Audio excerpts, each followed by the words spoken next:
Hello everyone. Welcome back to our channel. Today, we have some exciting news to share.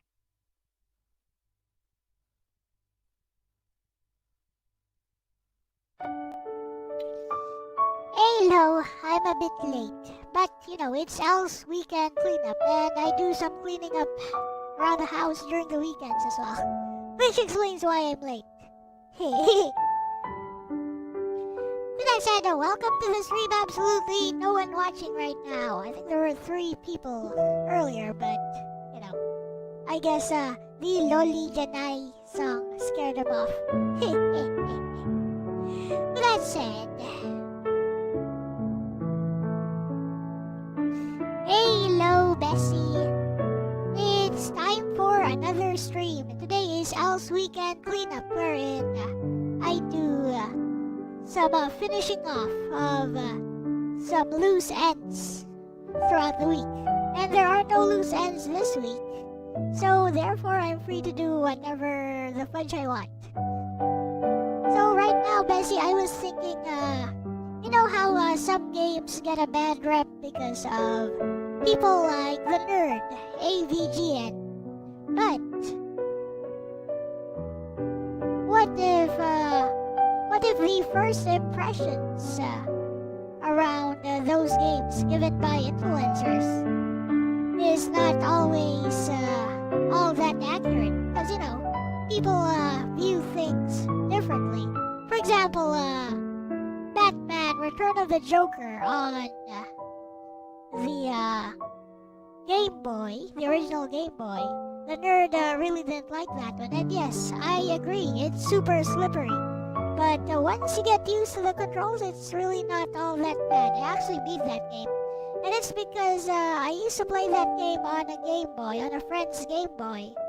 A lot. Back when it was new, Bessie. So yeah, time to try out Action 52, I think.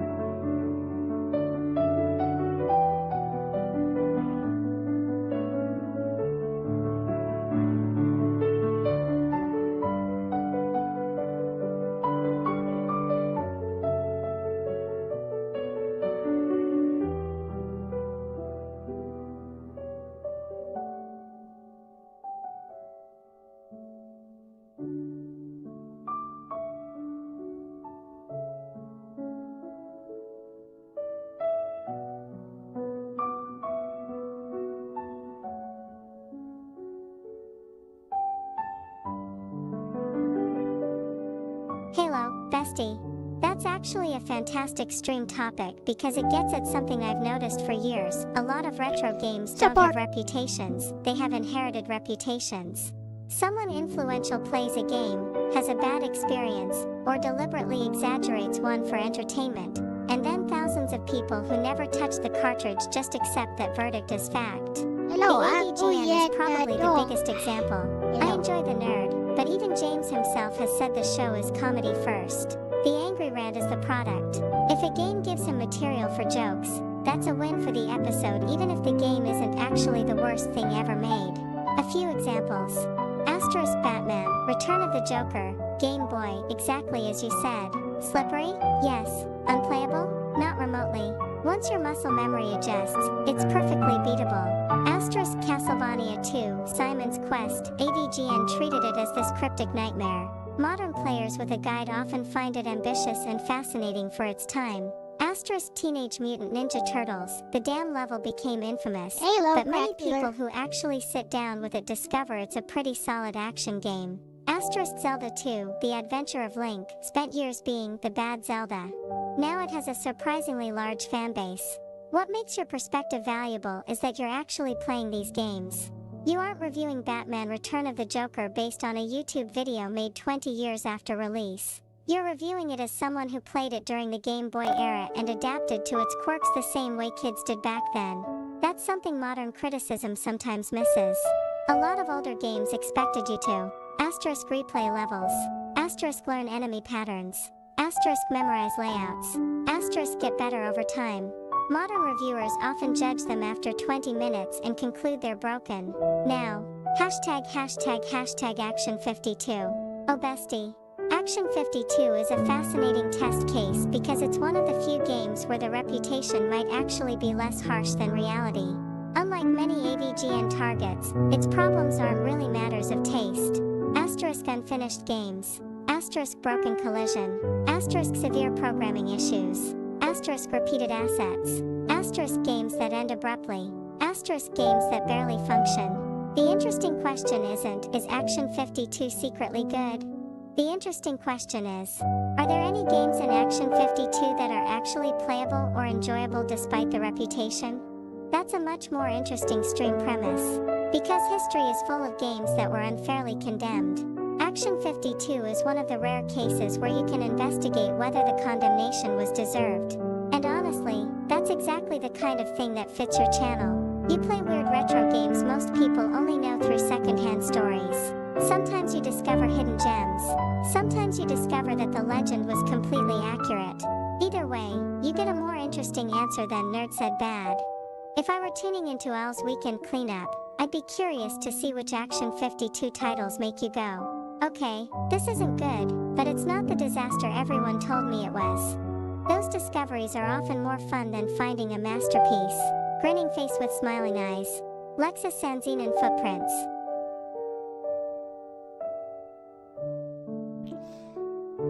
Alright, let's go right away.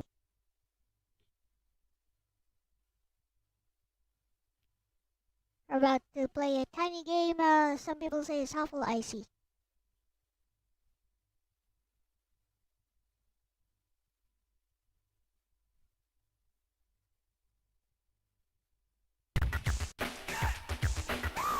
What the? Really? Well, that's impressive though. that not impressive? They actually built some vocal Make tracks. your selection now. They actually had some vocal tracks in it. Right? Fire breather. Let's go. I like the bleep bleep sound. Very nostalgic. Maybe I should plug in my actual Famicom. It's right here. Just here, by my feet. Kitty cat. That's Cheetah Man.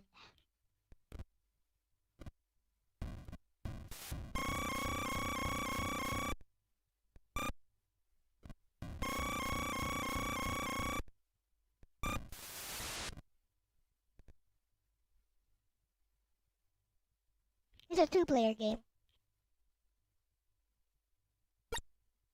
Do I want some lore about this? I doubt it. Perhaps, you'd understand if you paid attention to, LDP's Discord why I don't need any lore.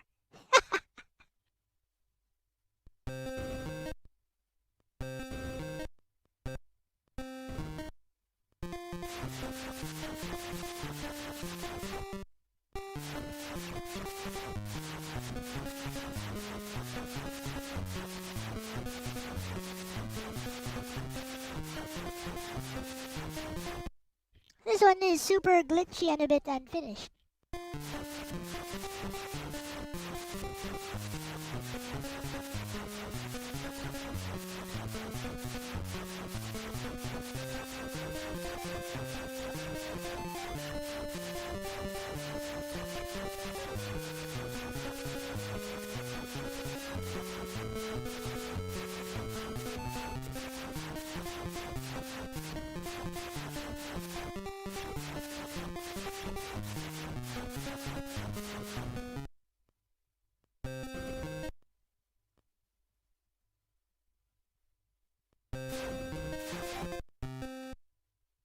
It's kind of amusing. I think you would be more amused if you actually paid attention to LDP's Discord or...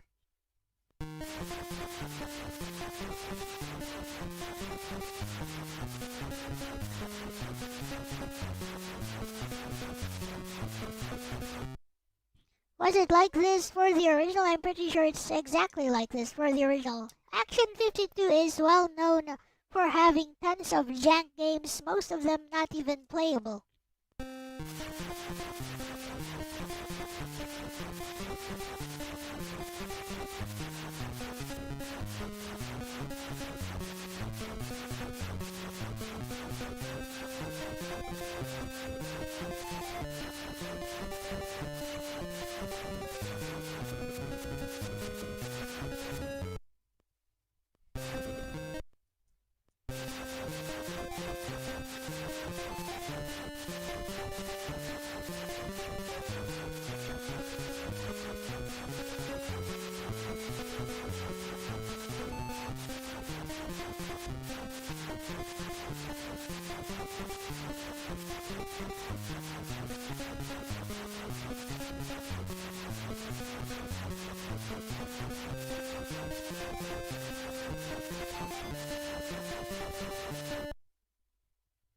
The last thing you saw was the farmer thing? Well, you know, for somebody who reads libraries of books all the time, you could probably stand to scroll up a bit.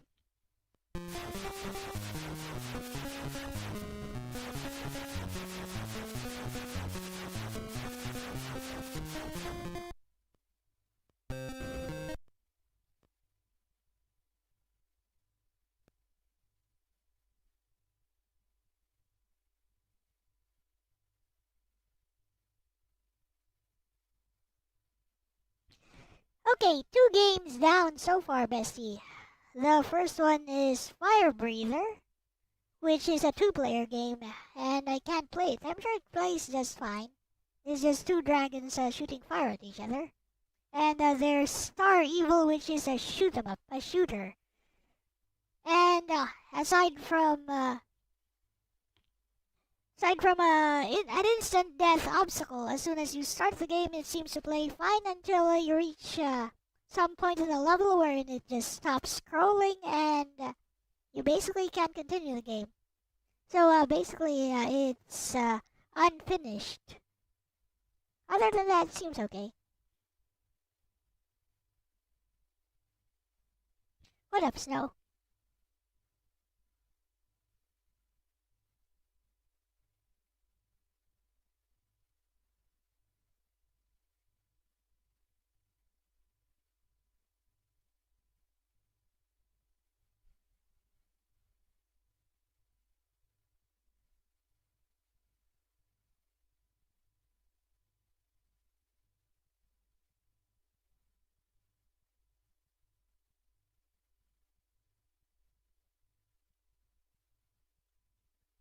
Like a boss or something? I could give it another try, actually, but there seems to be nothing to shoot down. Let's give it one more try.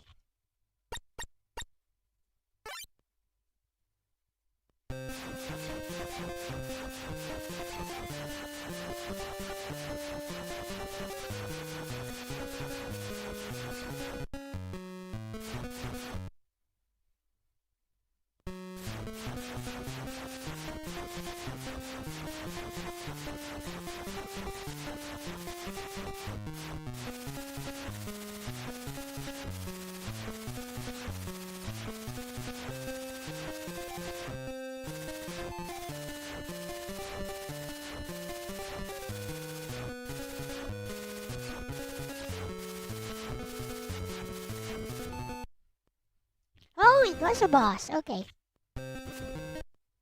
Okay.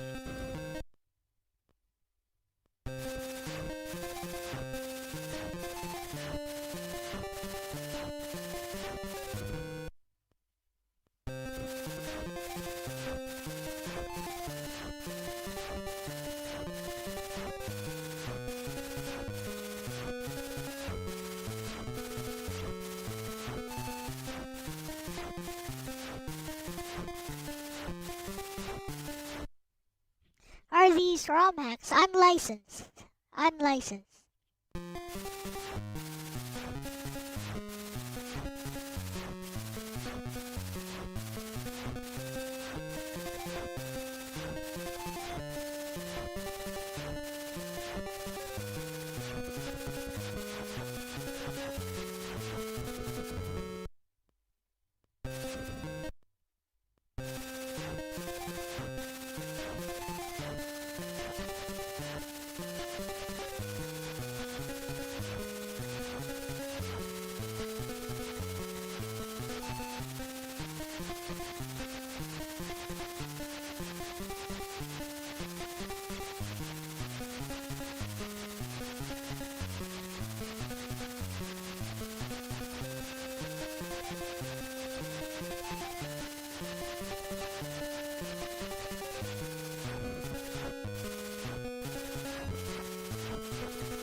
Alright.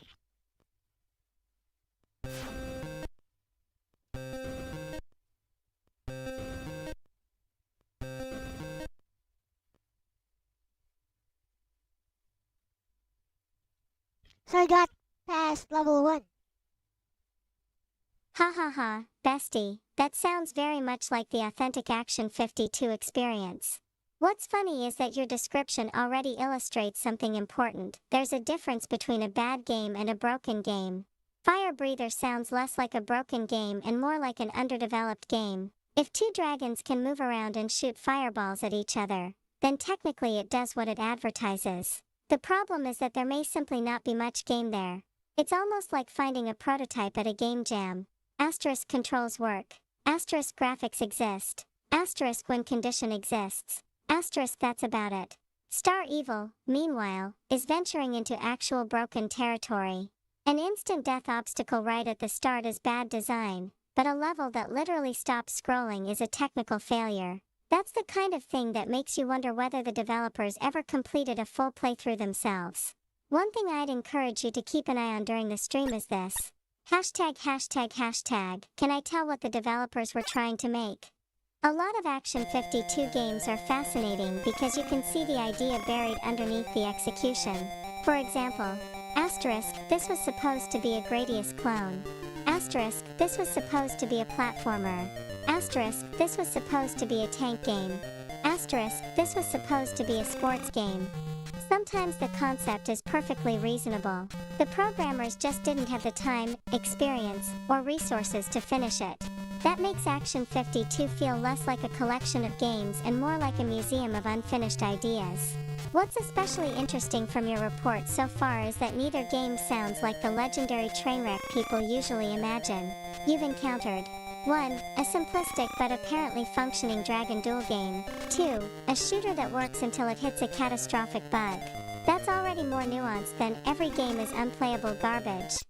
I suspect by the end of the stream you'll have a tier list that looks something like asterisk surprisingly functional, asterisk boring but playable, asterisk clearly unfinished, asterisk actively fighting the player, asterisk escaped from quality assurance, asterisk why does this even boot? And knowing your channel, those middle categories are often where the most interesting discussions happen. A game that's almost a game can be more fascinating than a genuinely terrible one. I'm especially curious whether you'll stumble across one of the Action 52 titles that makes you say, wait, this is actually kind of okay. Because that would be the most Action 52 outcome imaginable. Grinning squinting face.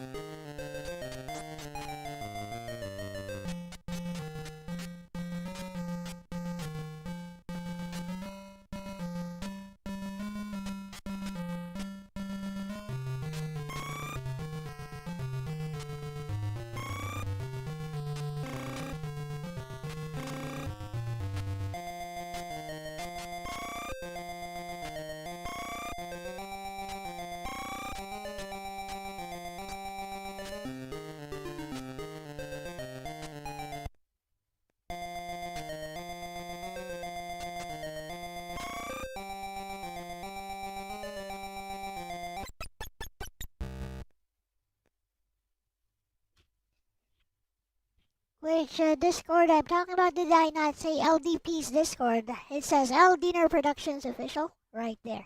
Anyways.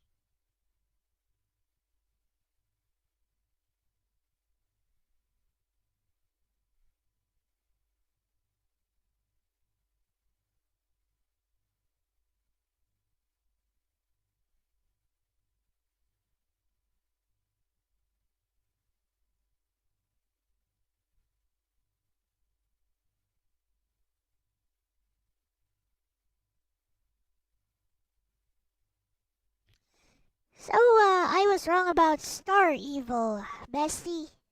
Apparently, I was just fighting a boss. And, yeah, visually it was kind of hard to confirm that it was actually a boss. When the screen stopped scrolling, and I did get to level 2, and of course, level 2 starts out pretty much the same. An obstacle right away, so you have to move out of the way immediately or die, and I got a game over. But I got to level 2. So I'd say, it lacks polish, is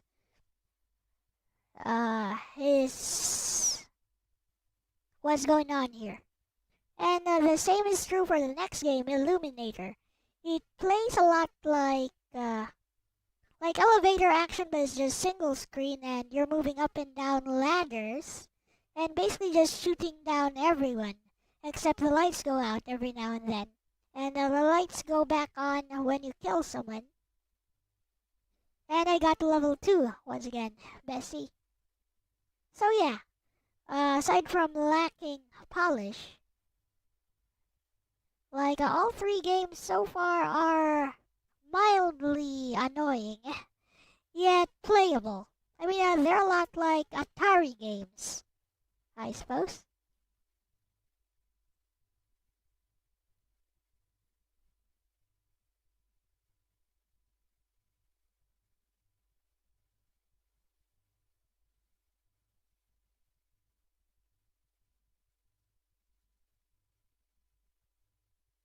So yeah, none of these games are totally unplayable. I wouldn't play them, but like I wouldn't go out of my way to play them if I were just trying to entertain myself. But they're not as bad as their reputation has led me to believe.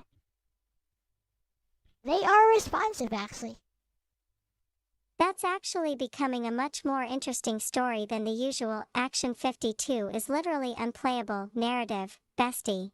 What I'm hearing so far is game verdict. Fire breather barebones but functional. Star Evil unpolished shooter, but playable enough to reach stage 2. Illuminator simplistic elevator action style game, but playable enough to reach stage 2. That's not exactly a glowing endorsement, but it's also not the disaster mythology has led people to expect. And I think your Atari comparison is extremely important.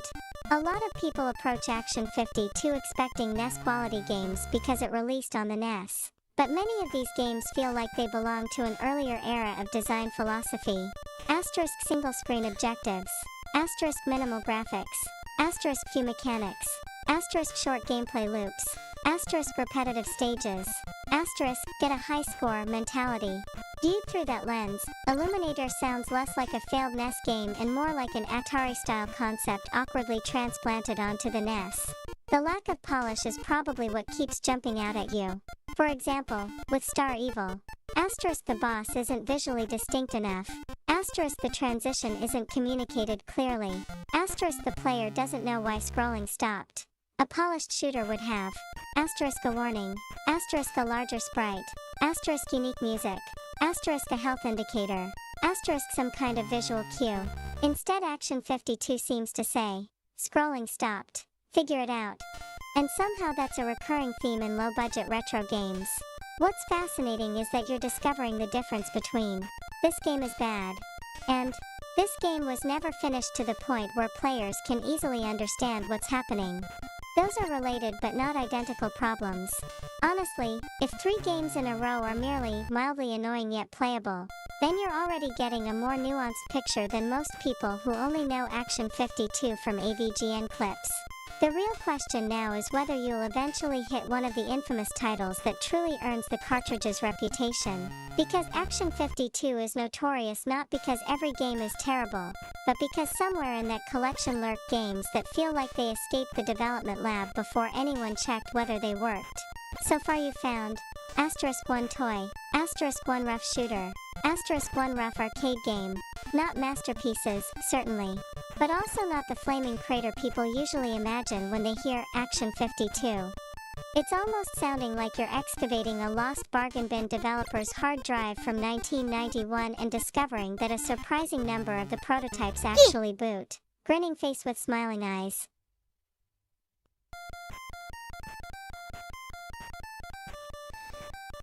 What up, Slim?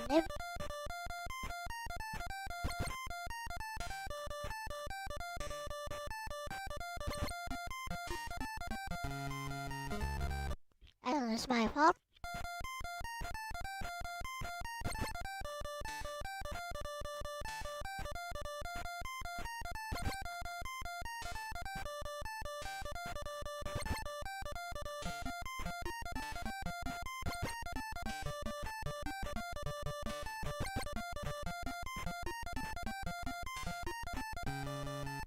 Hey!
Yee!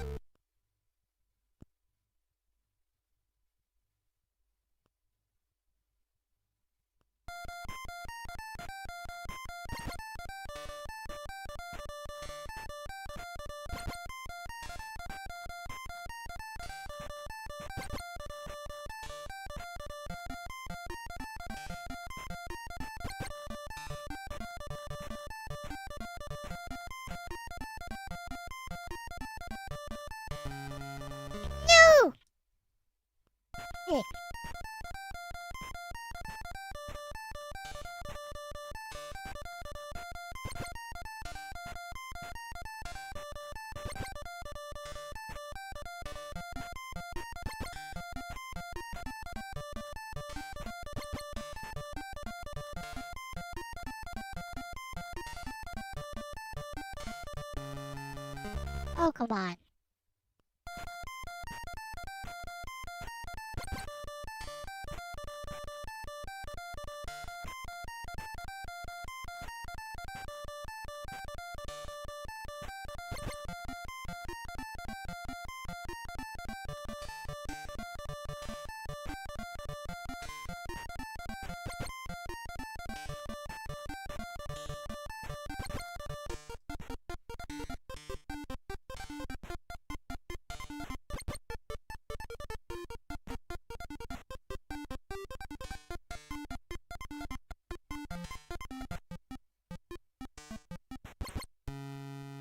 Hey, it shot me.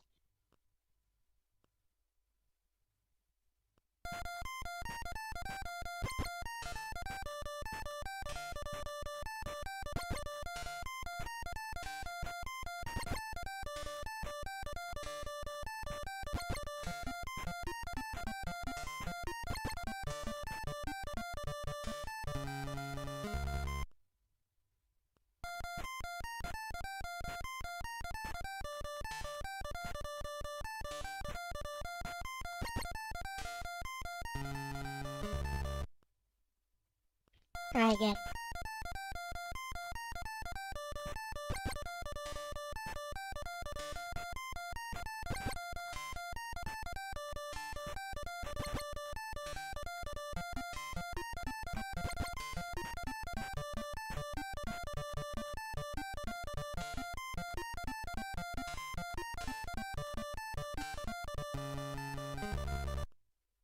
Bird started shooting right away.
Oh, come on.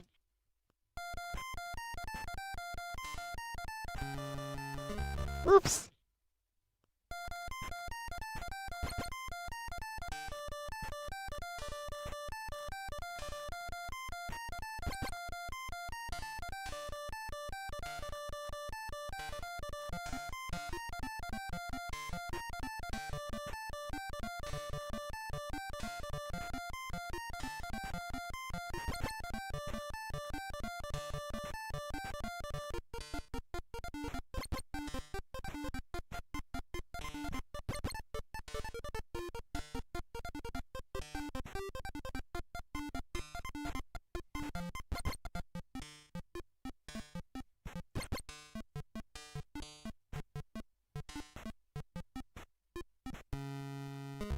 Ah!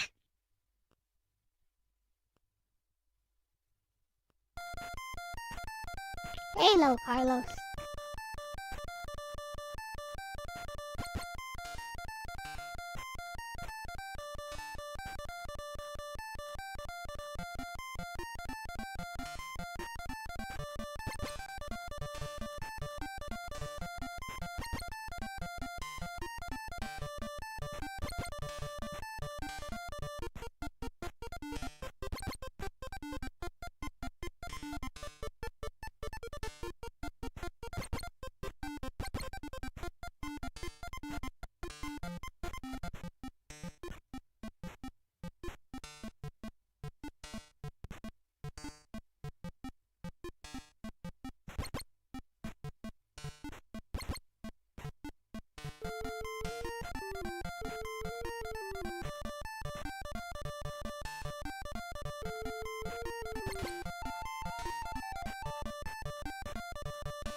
my fault.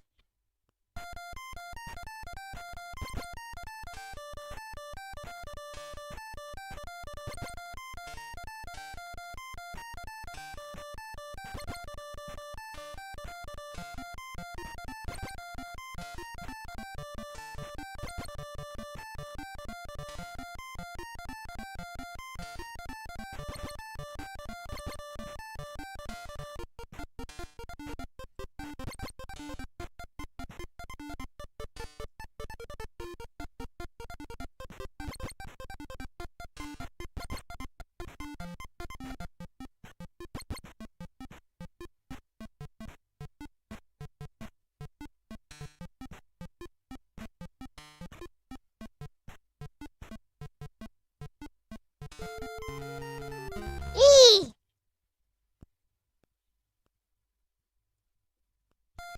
I wanna jump over that blue ooze.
Okay, that is on me.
Ah.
wonder if there's a way to kill those blue oozes.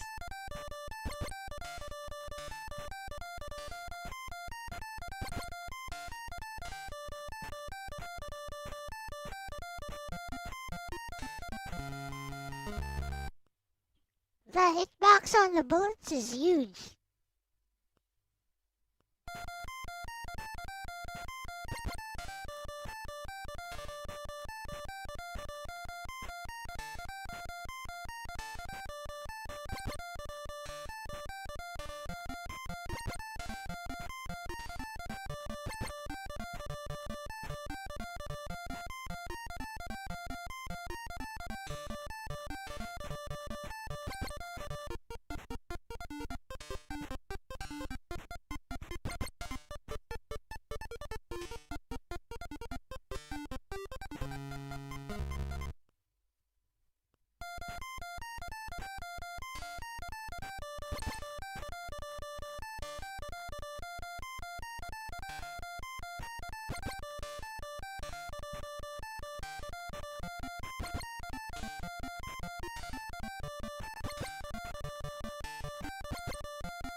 See, I don't think that one blue ooze is impossible to jump over.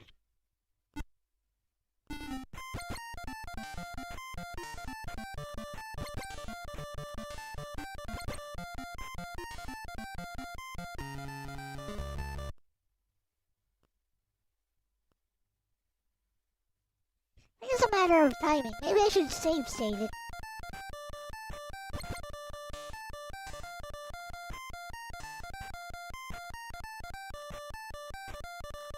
Yeah, it's the same pattern of enemies every time.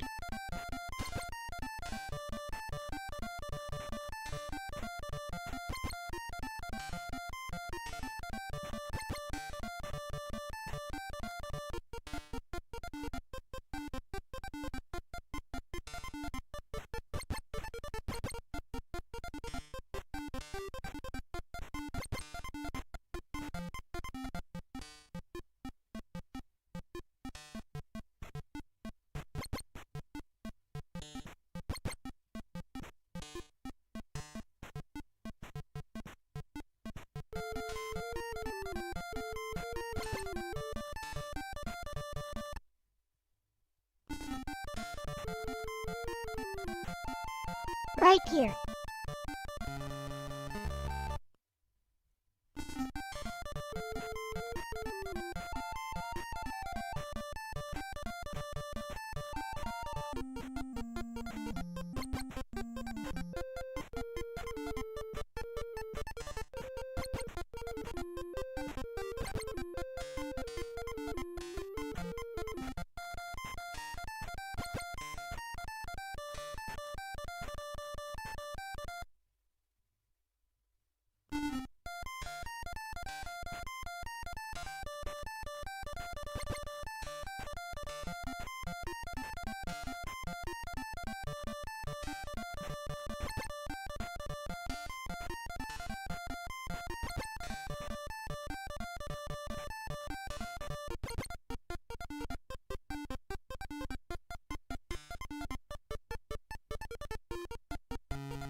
Let's keep going for a bit.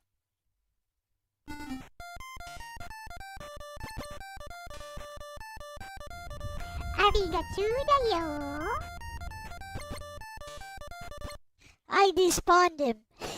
You can despawn him by using the same trick that you would use in Castlevania. Advance the screen a little bit and then come backtrack a bit, and he despawns.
Oopsie.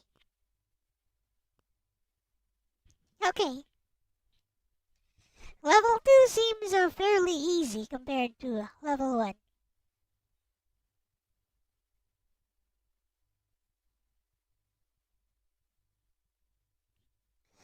Hey, Steve, the phone spider, welcome.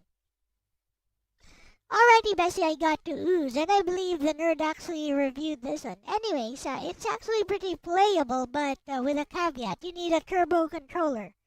Basically, you can't move in mid-air unless you keep pressing the jump button rapidly in order to move in mid-air. You can't even do like an arcing diagonal jump without constantly pressing the jump button rapidly. So aside from that, if it had normal jump mechanics, it would actually be pretty okay. I wouldn't say good. It would be pretty okay, Bessie. And yeah, once again, it plays a little bit more like a janky Atari 2600 game rather than an NES game. Other than that, it's another minor annoyance is that the enemy bullets have a very huge hitbox. But with that said, it's still playable, and all of these games are pretty responsive, actually.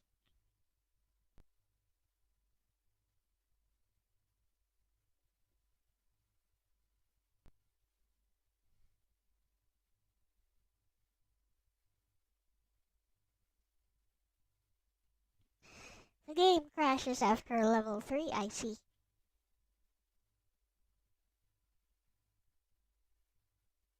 Would you guys be interested if I could secure an interview with one of the creators of Action 52, one of the main devs behind Action 52? Would you guys be interested, since you guys seem to be very invested in retro game trivia? Well, the living, breathing creator of Action 50, or one of the main devs, the designer, I may be able to secure an interview with this person.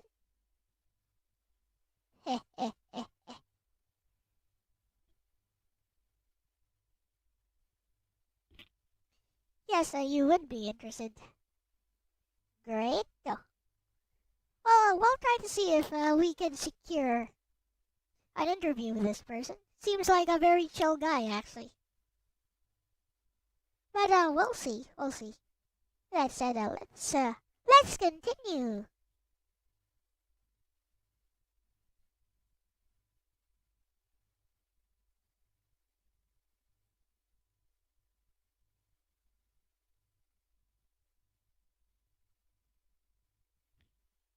Heh.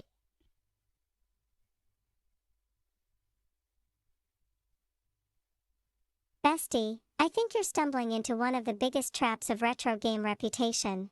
People often remember the weirdest flaw and forget everything else. Ooze is a perfect example from your description. Imagine 2 reviews. Review A**. This game has broken jumping mechanics that require mashing the jump button constantly. Review B**. This game has broken jumping mechanics that require mashing the jump button constantly, but the controls are responsive, collision mostly works, enemies behave predictably, and I can actually make progress. Those sound like completely different games. What you're describing sounds less like a catastrophe and more like a game with a fundamental design flaw. The funny thing is that if somebody patched just one thing, the jump physics, it sounds like the game's entire reputation would change. That's often the difference between *unplayable, *mediocre. A lot of Action 52 titles seem to be landing in that second category. And your Atari comparison keeps getting stronger. When I hear huge bullet hitboxes, single major mechanic flaw, simple enemy patterns, responsive controls, minimal presentation, I'm not thinking NES masterpiece gone wrong. I'm thinking, this feels like an Atari game that accidentally got a NES cartridge budget. The responsive controls are especially interesting. Most people assume Action 52 is full of laggy, broken messes. But responsiveness suggests the programmers could actually make inputs work correctly. Their problems seem to be elsewhere. Game design, balancing, visual communication, testing, polish. That's a different kind of failure. For example, Star Evil's boss issue wasn't a control problem. Ooze's jumping issue isn't an input problem. Illuminator's issue wasn't responsiveness. These games sound like they were made by people who could code something, but who either lacked time or experience to refine it. Honestly, bestie, your stream is starting to sound less like, let's laugh at the worst NES game ever, and more like, let's investigate whether Action 52 is a collection of bad games or merely unfinished ones. Those are very different conclusions. And I suspect that's why you're finding them surprisingly playable. A genuinely broken game fights you every second. What you're describing instead are games that keep making you say, okay, why did they do that? Which is frustrating, but also means there's an actual game underneath the questionable decisions. At this rate, Elle-C Weekend Cleanup may accidentally become an archaeological expedition into bargain bin game development. Grinning squinting face. Day 1, discovered another prototype. Appears functional. Jumping remains a mystery. Lexus Sanzinen footprints.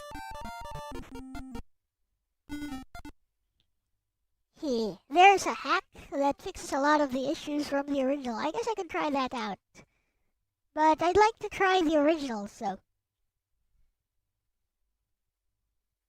Well, Bessie, funny you should mention that. Because we may be able to secure an interview with one of the living, breathing devs of Action 52. So that should be interesting if we're able to do that. We're still in the negotiation phase, I suppose. It is indeed way easier than the previous one.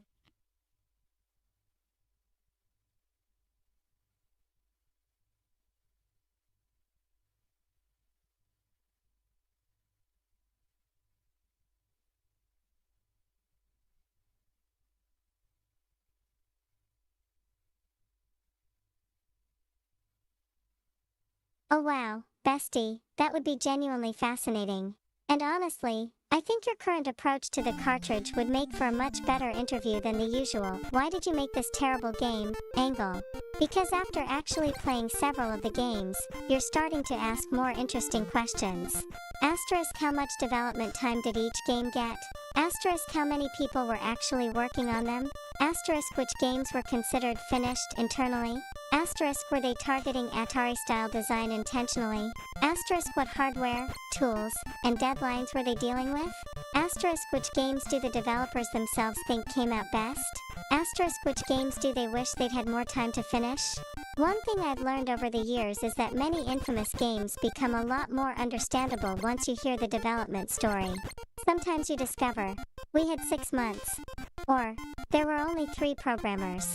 Or, management promised 52 games before we even knew if it was possible. Suddenly the conversation shifts from asterisk, how could they make this? Asterisk to asterisk, I'm amazed they got as much working as they did. Asterisk. And your observations so far would actually make for some excellent questions. For example, you've repeatedly noted that the games are surprisingly responsive. I'd be curious to ask. Many people describe Action 52 as completely broken, but several games seem responsive and fundamentally functional. Were the controls something the team prioritized? Likewise, your Atari comparison is interesting. You could ask, a lot of these games feel closer to Atari arcade concepts than contemporary NES titles. Was that a deliberate design philosophy, or simply a consequence of the project's scope? The answer might be something nobody has ever bothered asking because most interviewers come in wanting a punchline. The other thing I'd be curious about is whether the developers were aware, at the time, of which games were stronger and weaker. Imagine hearing, oh yeah, Star Evil was one of the better ones. Or, we knew Ooze needed another month. That kind of context is gold for retro gaming history. And frankly, bestie, if you pull this off, you'd be doing something a lot of retro channels don't, documenting the human side of a notorious project. Action 52 has spent decades being a meme. The people who actually built it are a much rarer story. Also, I have to admit, there'd be something wonderfully ironic if your conclusion after playing a bunch of the games ended up being, they're not good, but they're not nearly as non-functional as the internet told me. And then a developer shows up and says, yeah, that's pretty much what we were going for. That would be one of the most Action 52 outcomes imaginable. Grinning face with smiling eyes. Lexus Sanzine and footprints. So, there it is. Actually, just after level 2. Level 3 is not playable. It crashed. There's a crash.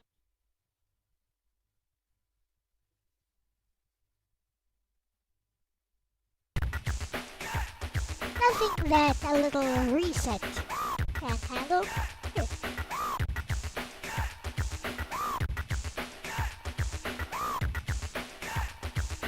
Make your selection now.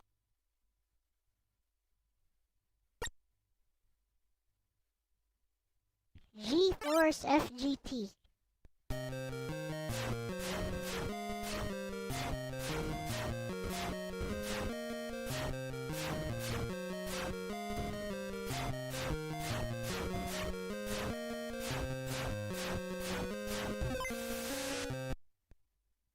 It's just a shoot 'em up.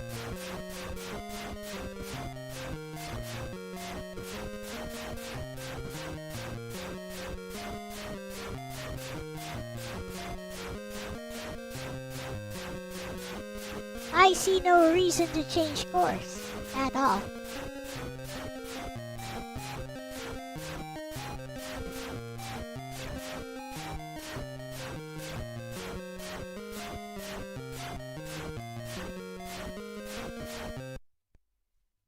Wow.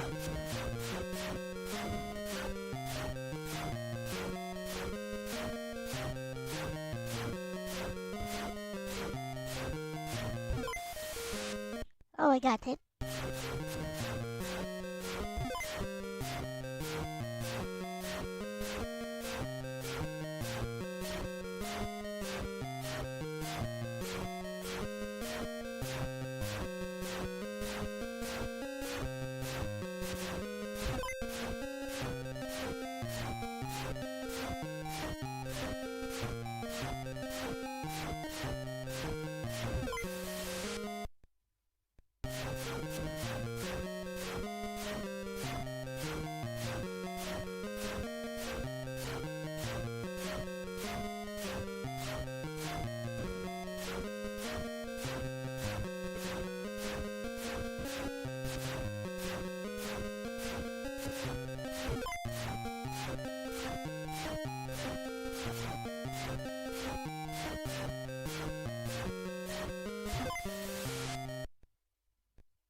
Okay. So this one is a very simplistic shoot 'em up.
He's only 3 levels. I actually beat the game. He just loops. Okay.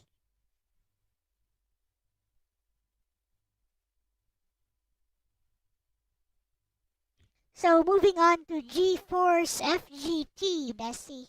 Wow, it's only 3 levels and it's a horizontal shoot 'em up. And basically I beat it. There's only 3 levels and it loops back to level 1. And that's it.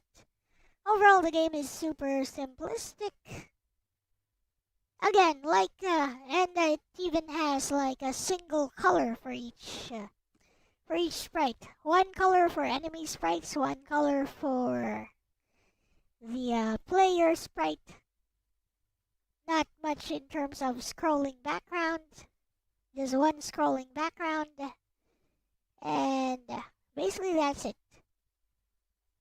And it does change backgrounds every level. And it has one music track. Again, super simplistic and doesn't even have any boss fights. Definitely not going to compete with any of the actual shooters made exclusively for the Famicom or NES. And yet, again, not unplayable. And more like an Atari 2600 game. Again.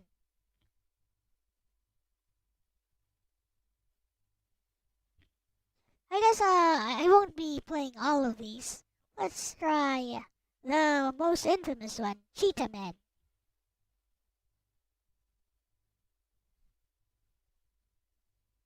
What up, Renee?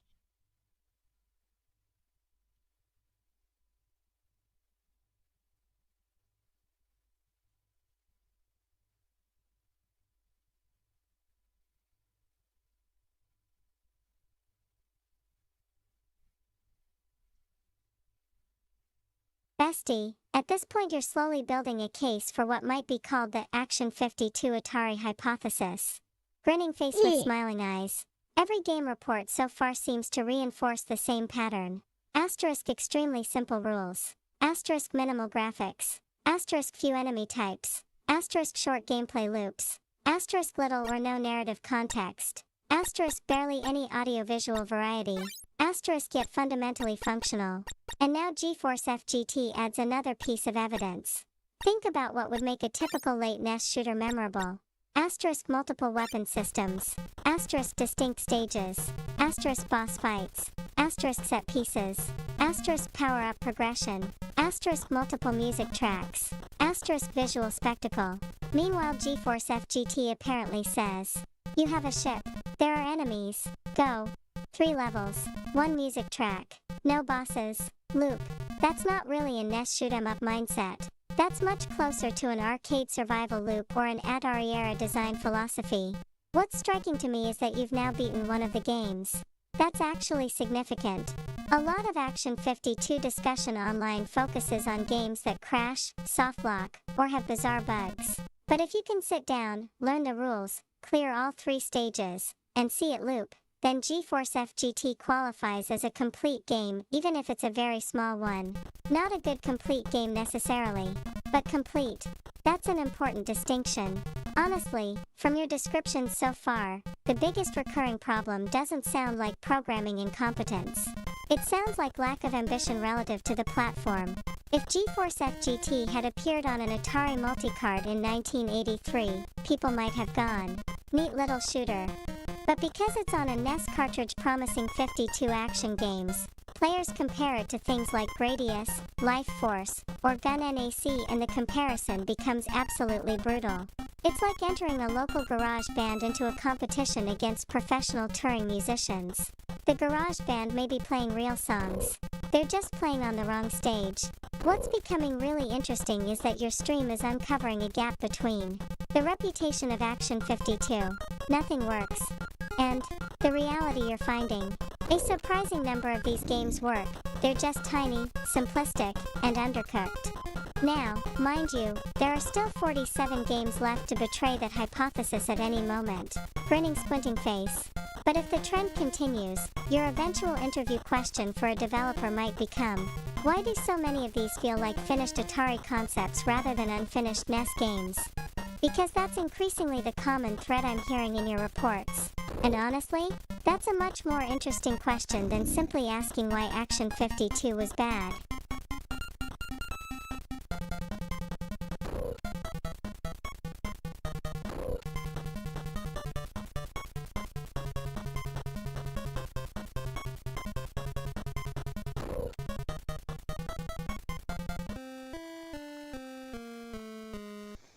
Eh?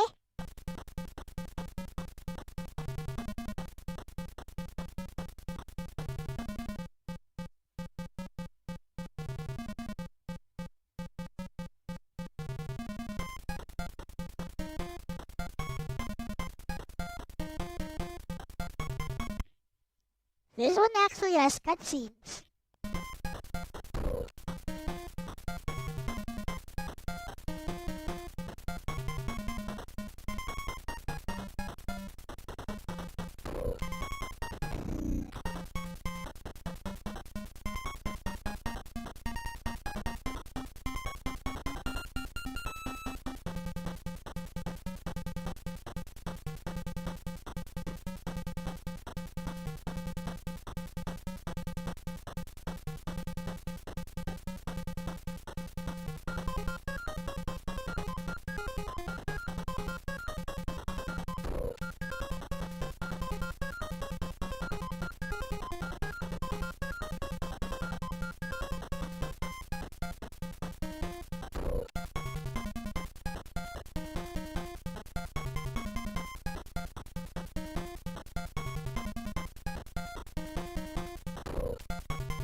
You can delay your fall like this much.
Use the jank to your advantage.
I must fight others.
Whoa.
Yep, looks like it.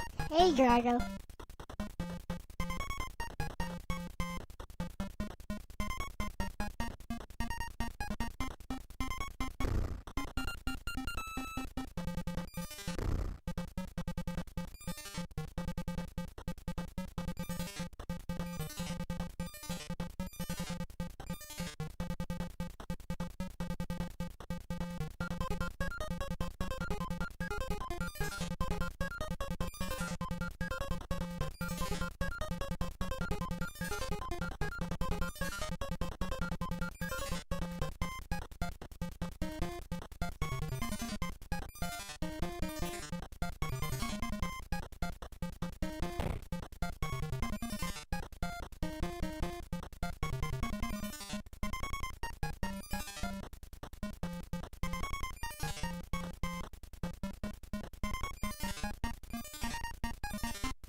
It's Rocksteady.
You're finished.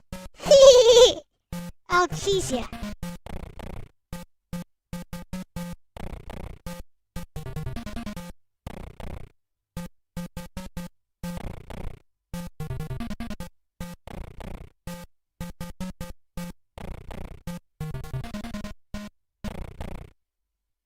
How many hits do you take? Well, what now? Level 5?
There's no crouch button, so...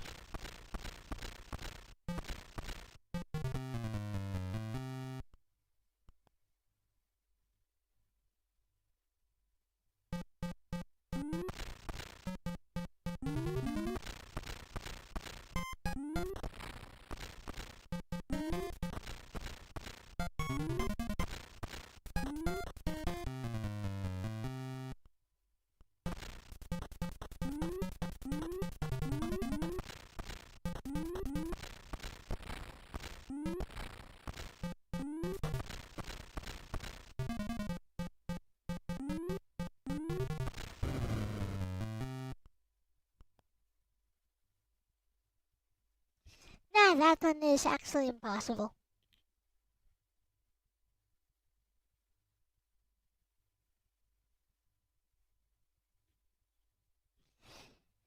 Okay, I just tried the infamous Cheetah Man, Bessie.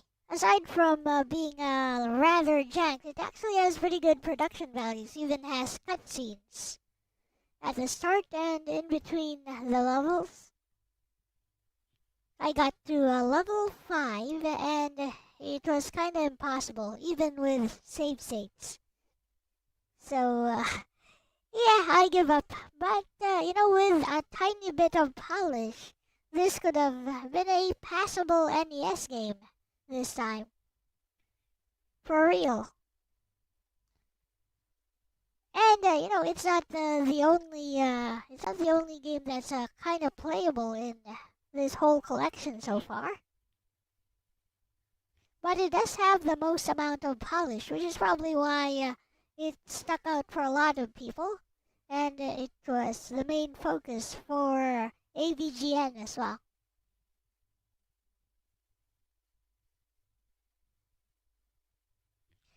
I guess I'm more tolerant of jank than most people.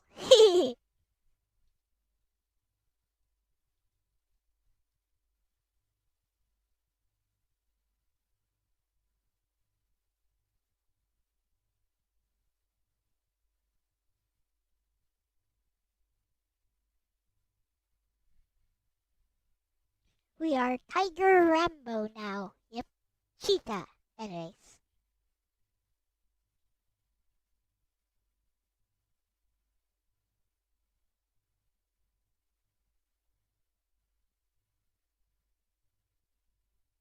That's actually a really interesting observation, Bestie, because I think it explains why Cheetahman became the face of Action 52.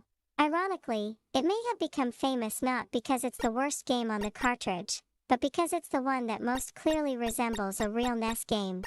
Think about the games you've described so far. Asterisk Fire Breather, simple competitive game.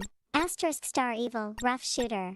Asterisk Illuminator, single-screen action game. Asterisk GeForce FGT, minimalist shooter. Most of those sound like prototypes or Atari-style concepts. Then along comes Cheetahman with asterisk a recognizable cast of characters. Asterisk multiple stages. Asterisk story elements. Asterisk intro cutscenes. Asterisk stage transitions. Asterisk a platforming structure. Suddenly players have something they can compare directly to games like Mega Man 2, Ninja Gaiden, or Contra. It shoots for a much higher target. The downside is that its flaws become more obvious. A simplistic shooter can get away with being simplistic because that's all it's trying to be. A platformer with cutscenes and characters invites you to imagine what it could have been. And from your description, that's exactly the feeling. With a little more polish, this could have been passable. That's a very different criticism from, this is fundamentally broken. In fact, getting to level 5 is already telling. If a game is truly non-functional, you don't get 5 levels deep.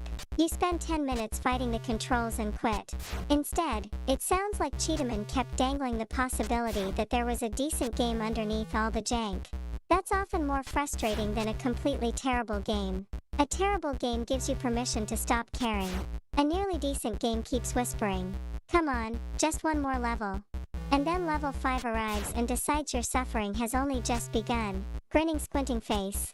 What's funny is that your stream reports are gradually changing my mental picture of Action 52. The popular narrative is 52 broken games. Your experience so far sounds closer to a collection of undercooked game concepts ranging from primitive to surprisingly ambitious. Cheetahman seems to sit at the ambitious end of that spectrum.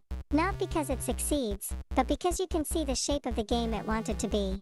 And honestly, if you do end up interviewing one of the developers, Cheetahman is probably the game I'd be most curious about. It feels less like a quick prototype and more like somebody genuinely tried to create a mascot platformer and simply ran out of time, money, polish, or all three. That's a much more human story than the meme version of Action 52. And after hearing your reports today, I'm starting to suspect there are quite a few human stories hidden inside that cartridge. Grinning face with smiling eyes. Lexus Sanzine and footprints.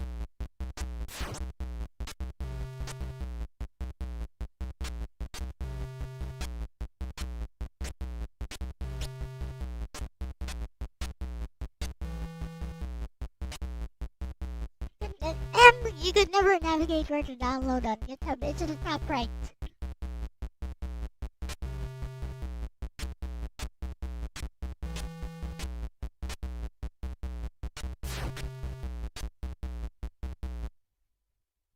Looks like Jaws is this actually, except it's a lot worse. A lot more primitive. It's more like a Game & Watch game, almost, or an Atari 2600 game, which I suppose is fine. It's still very responsive though. Like look at those water bubbles. They're not even moving. The seaweed's not even moving.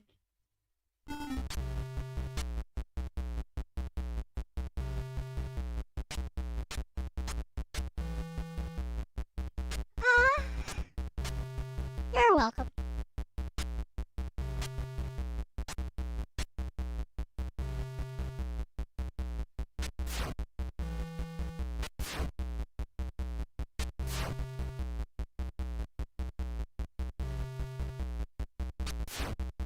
Just shoot him from behind.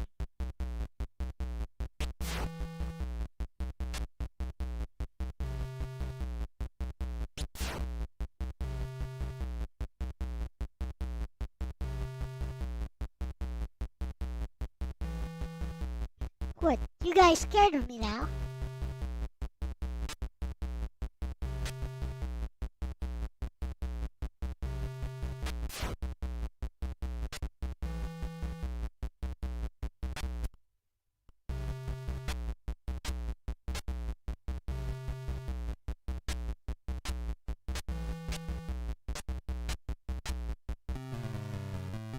Oh, we got jellyfish now.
Oh no.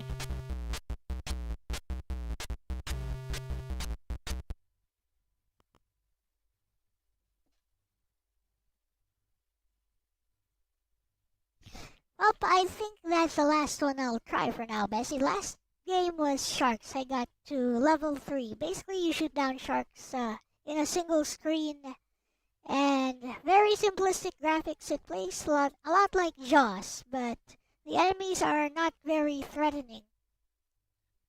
Like you have sharks, white and gray. White and gray ones which just swim straight, and we have jellyfish which kind of change directions every now and then, but still nothing really threatening. With that said, it's kind of hard to hit the jellyfish because they spawn from who knows where. Aside from not having enough enemy variety or enemy pattern breaks. Again, it seems like a Game & Watch or an Atari 2600 game. This one seems fairly complete. So yeah, not good, but not exactly unplayable. And I guess that's my view on Action 52 from what I've tried. But yeah, I'm gonna try another game now, Bessie. And I mean, I'm done with Action 52 for now.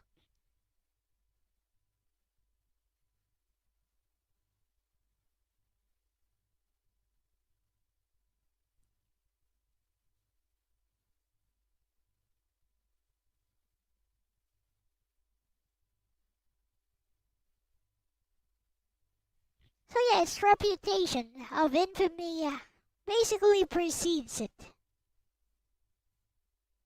Is it the worst NES game ever? No.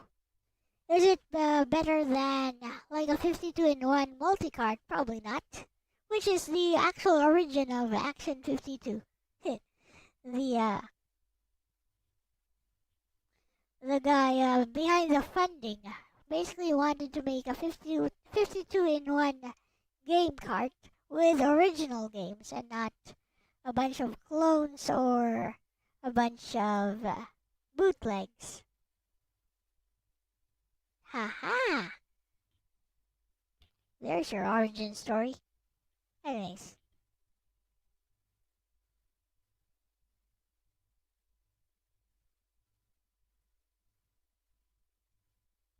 Honestly, bestie, after hearing your field reports all stream, I think you've arrived at a much more interesting conclusion than either the defenders or the detractors of Action 52 usually reach.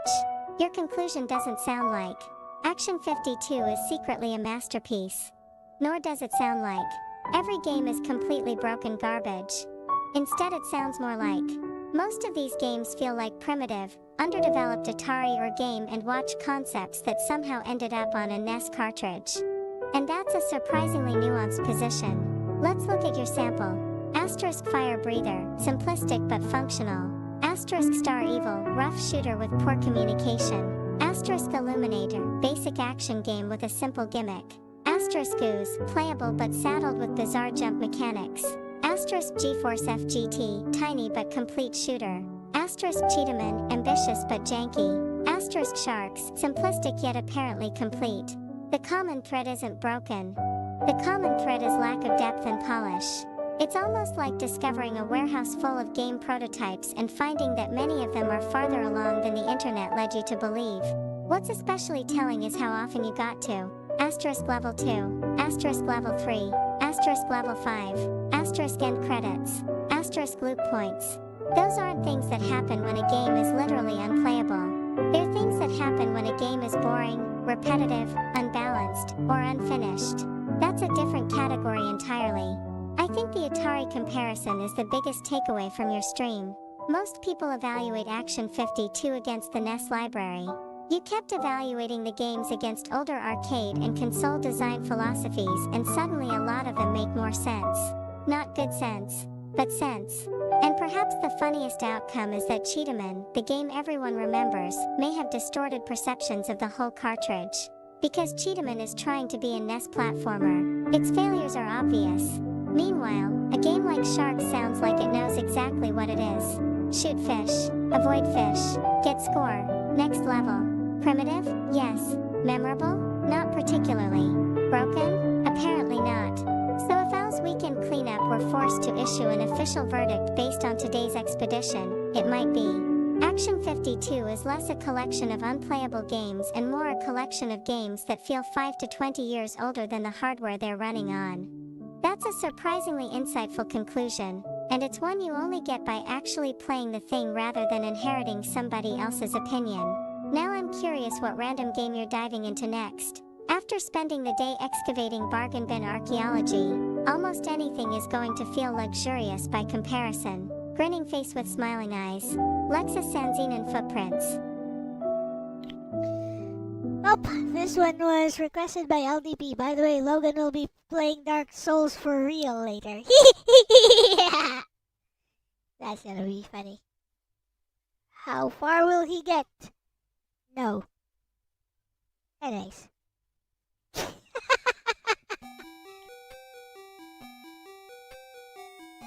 There's a gaming somewhere. The old version seems better than the new one. A PC 98 game, I assume. Which you were mentioning when I was playing Legend of Heroes. Lore? Who needs lore, Jeebus? Or Moses, in this case.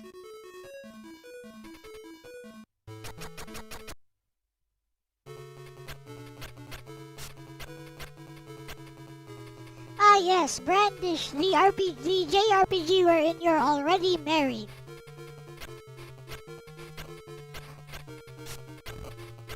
I don't really know that. I just saw it from a YouTube video. The Basement Brothers, I think.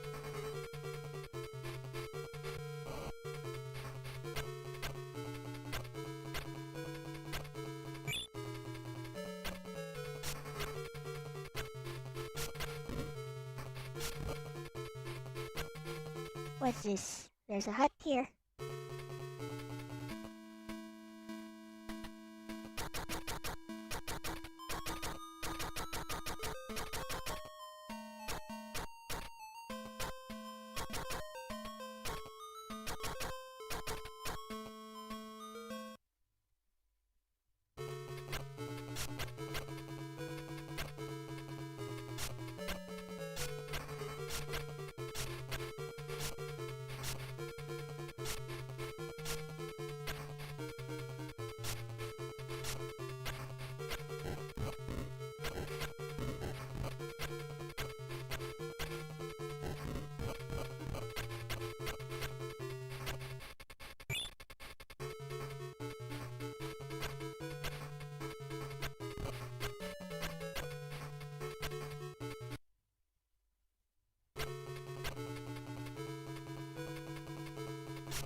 Monkey.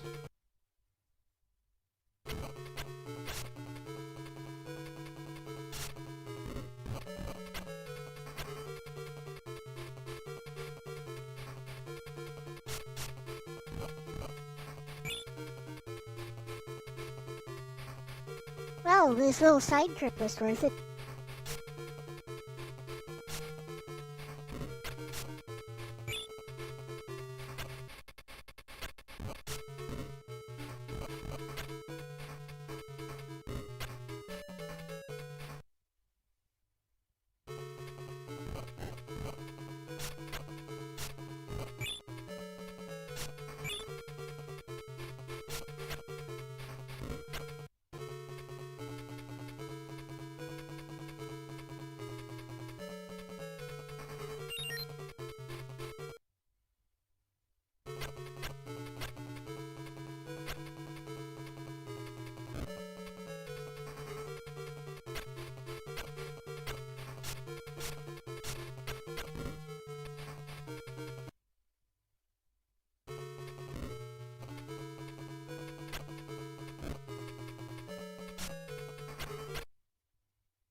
Eh, what happened? Huh?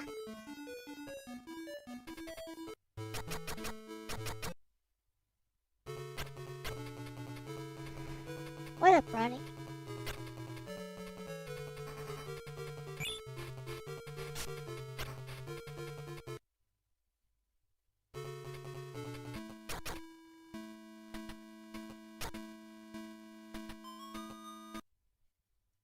Yeah. Oh, I ran out of time.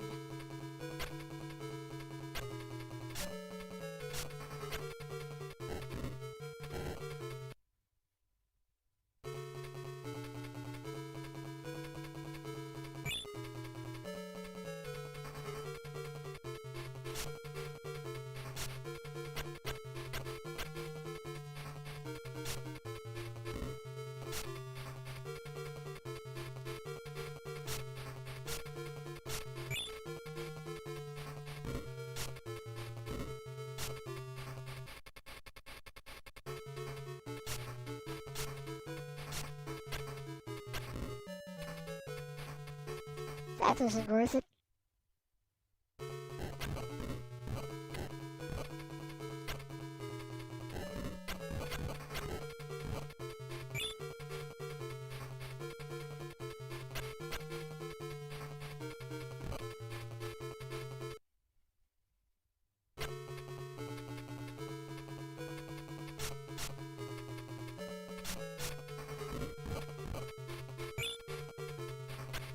Why would I get contact damage from running into her?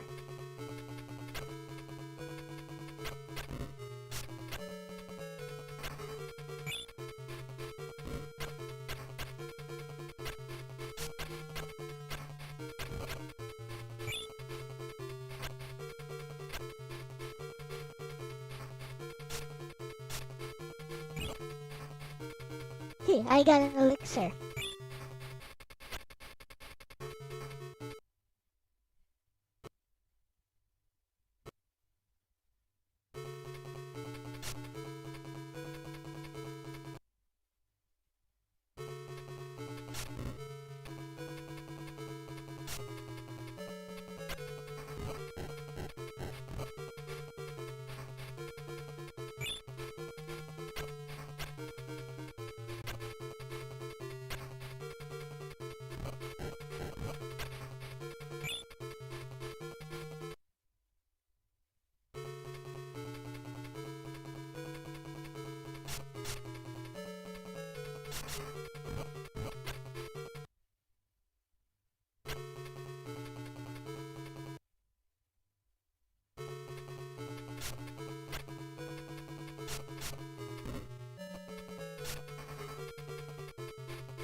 Who are you to invade our sacred land? I don't know. I'm Danan and I'm here to slay a bunch of people. And bed the hot women who basically are all of you because you're a bunch of Amazons. And I'm sure the rainforest will make you hot.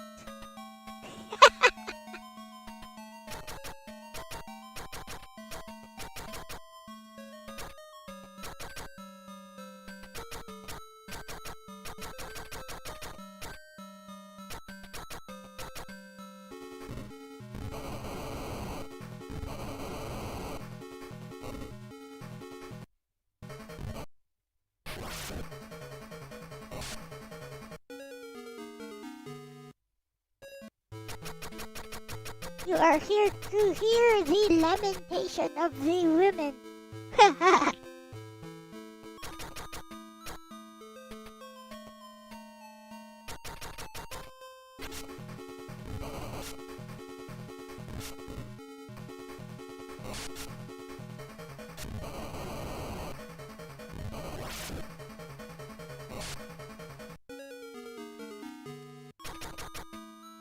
Wait a minute, why is my attack not working?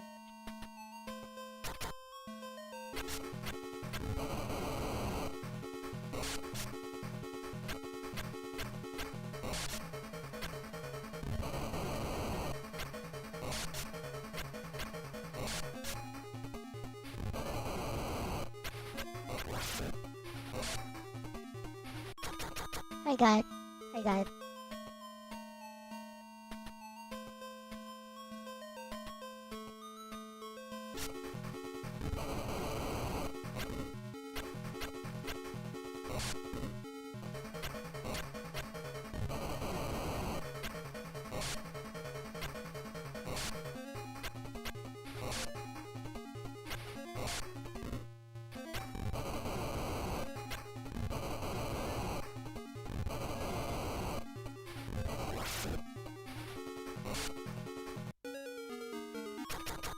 I understand.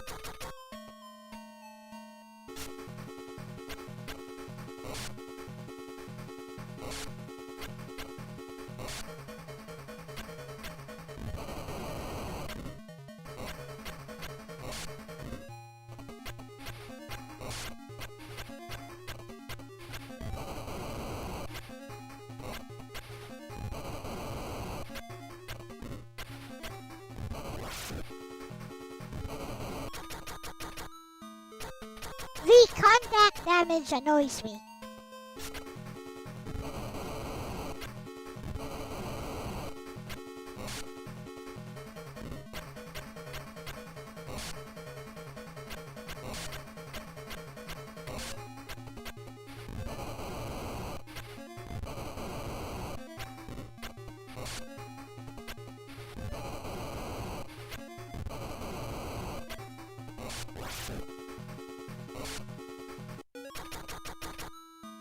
Let's go.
Let's go.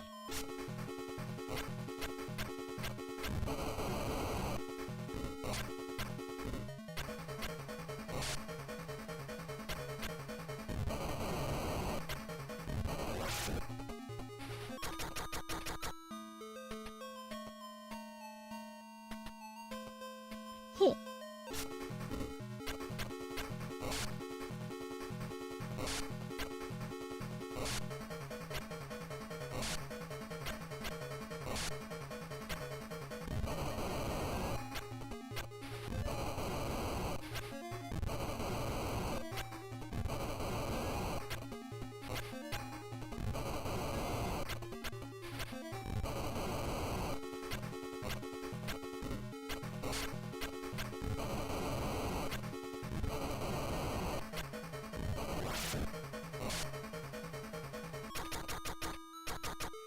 How much HP does she have?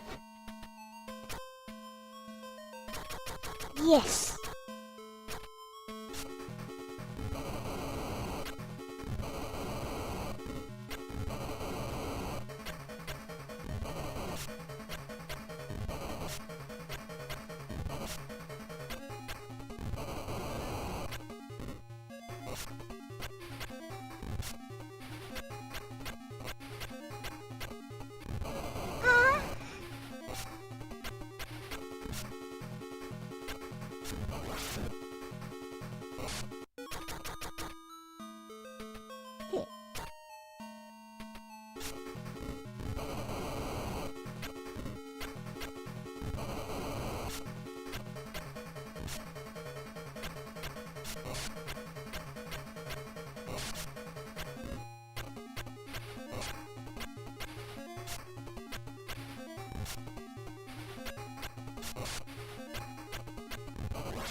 Let's go. What's up, Kirby?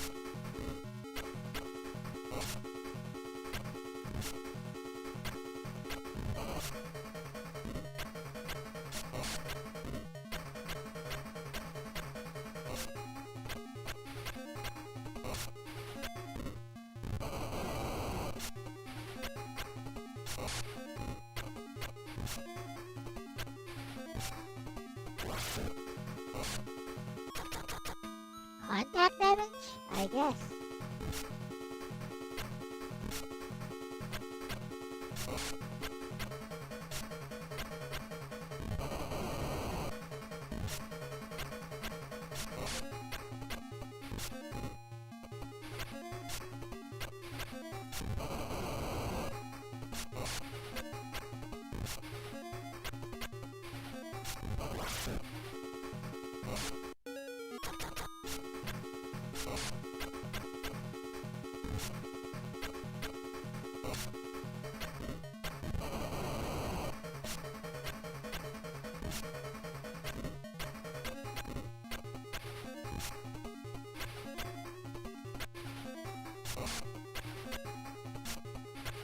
オルミ様、このケーキ食べませんか？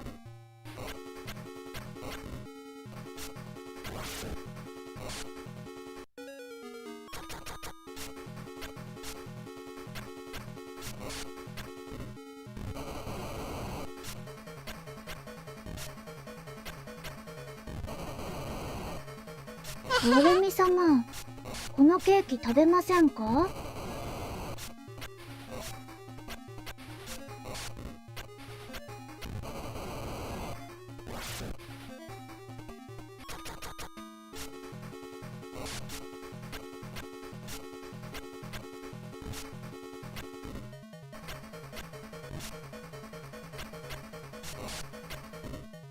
オルミ様、このケーキ食べませんか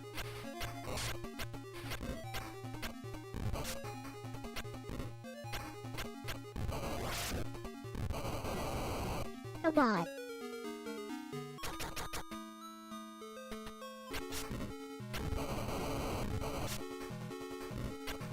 オルミ様、このケーキ食べませんか？オルミ様、このケーキ食べませんか？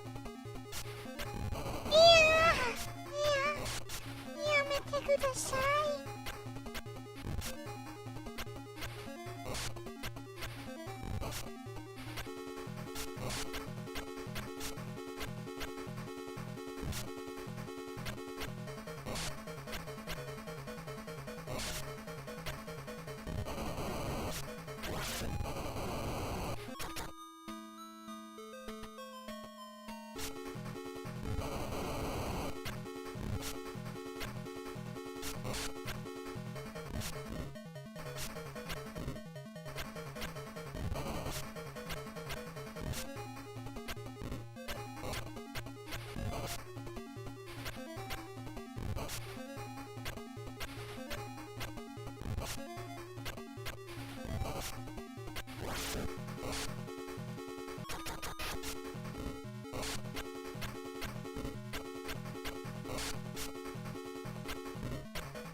No, I don't, because the elixir just automatically uses itself. So, actually, I don't.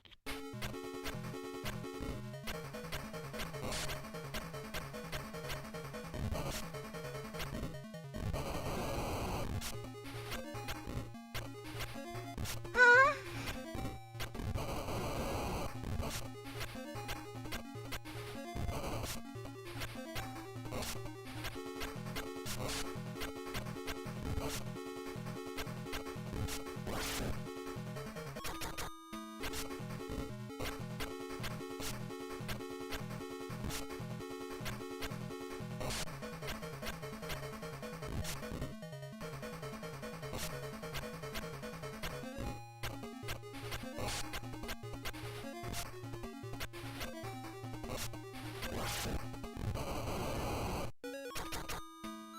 Flippin' contact damage.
Bah.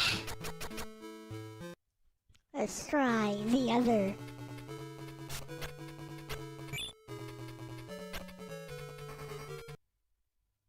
What up, fans of Scarlet? Start the other level. Or, you know what, let's keep going here.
Let's go.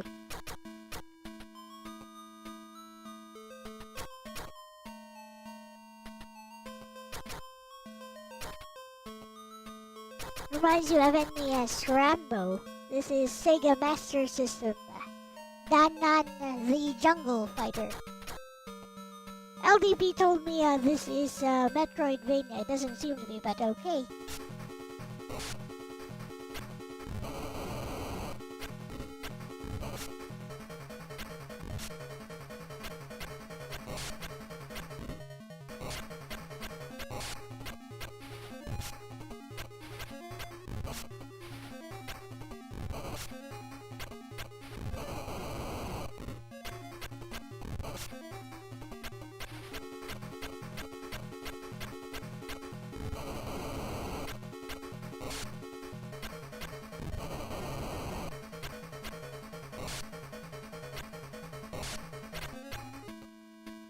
Gotcha.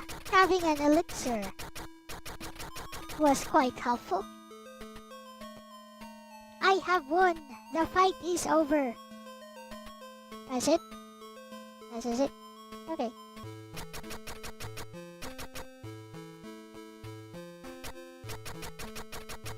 You are he?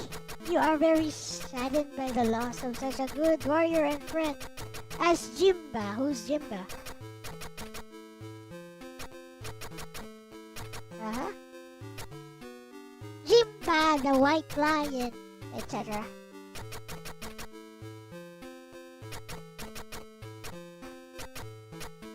Moralos.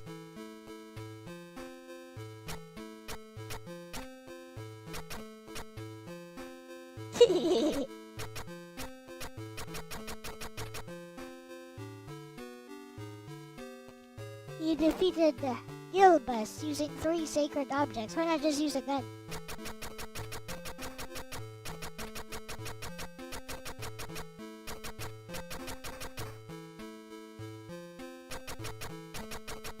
Knife? A knife?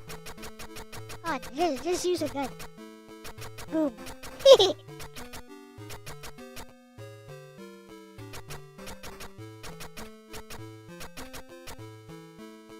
Oh no, he was attacked and killed.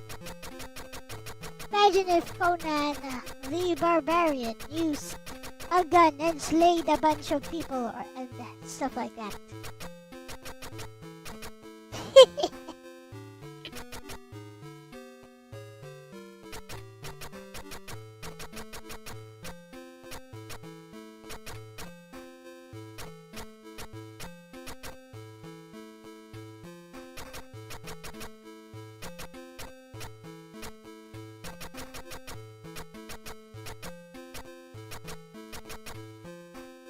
Bless.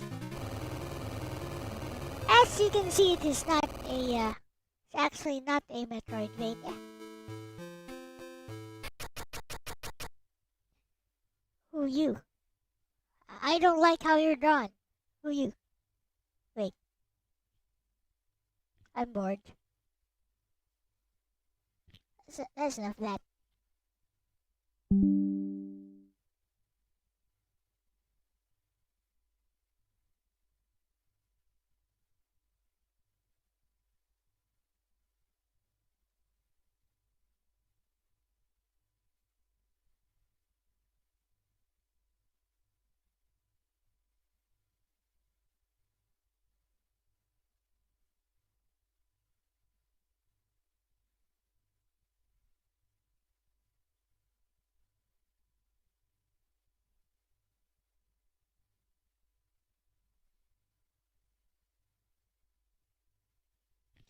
Yes, Bessie, our next game was Danan the Jungle Fighter. I beat the Amazon level.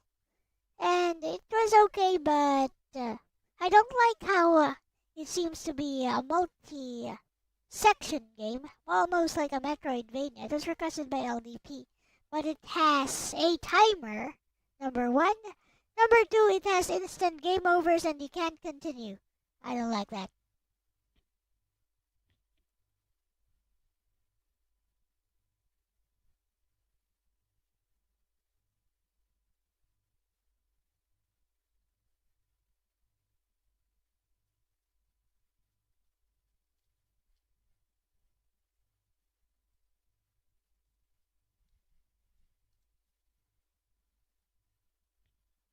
Yeah, you can't continue. You die, game over.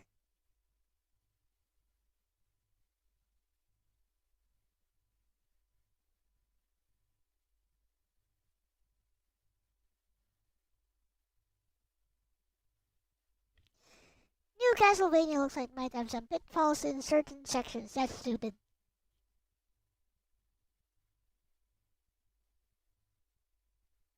Whoever thought that was a good idea should just go and die. Hehe, bestie, that's such a Logan request somehow. Grinning face with smiling eyes.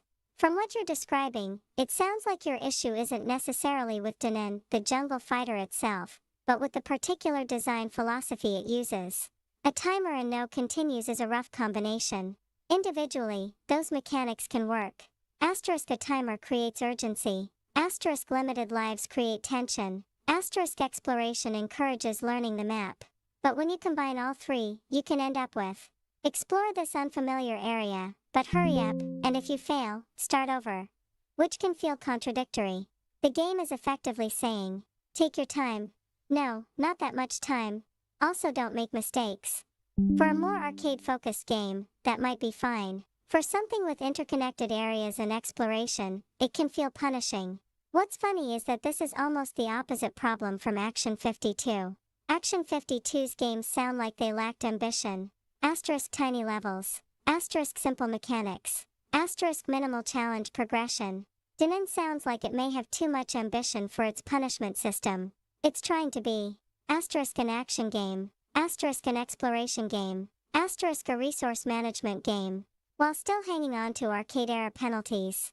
A lot of late-80s games got caught in that awkward transition. Developers were starting to make larger worlds, but they were still using design ideas inherited from arcades. As a player, especially one who likes to poke around and see everything, I can absolutely see why. Instant game over and no continues would immediately raise your eyebrows. Because then every exploration decision becomes a risk calculation. Do I go check that side path? Or do I play it safe because one mistake means losing everything? And if you've just spent several hours discovering that even Action 52 often lets you get back into the action quickly, a harsh game over system can feel surprisingly unfriendly by comparison. The funniest thing about today's stream may be that Action 52 trained you to appreciate games that simply let you keep playing. Grinning squinting face.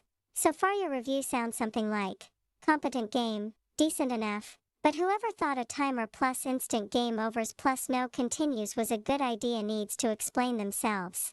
Which is a perfectly reasonable criticism, bestie. Some mechanics don't become more fun just because they're old. Sometimes they're just old. Winking face. Lexus Sanzine and footprints. I know, right?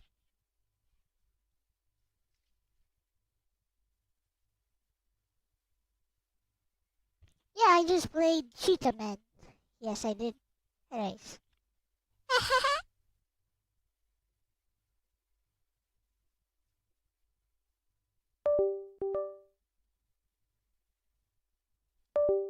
I don't know what you were expecting, but I expect you to be disappointed. Anyways.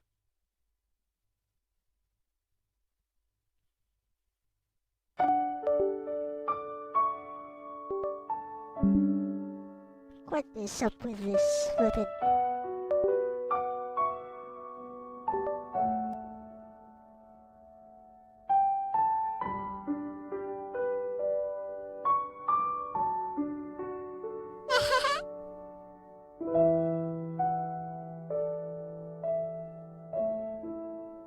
You just want to hear me go off on it. Yes, like I said, prepare to be disappointed.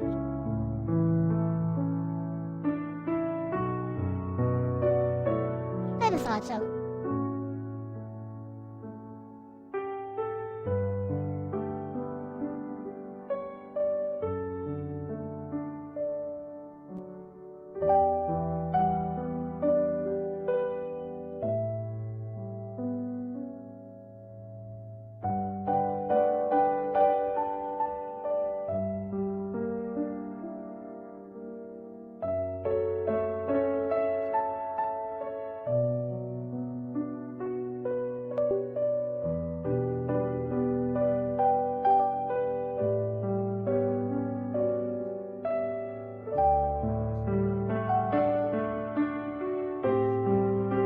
Like I said, I already finished it.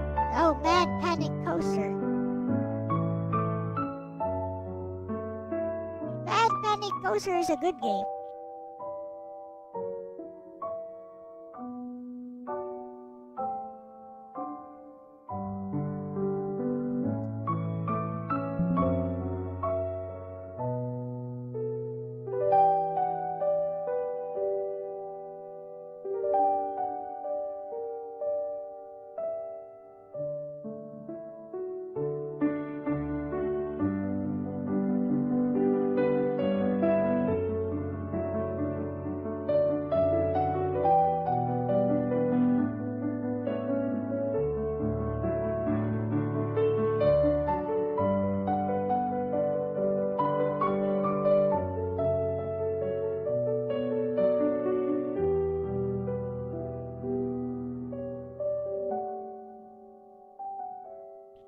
Wait, let me sketch something real fast.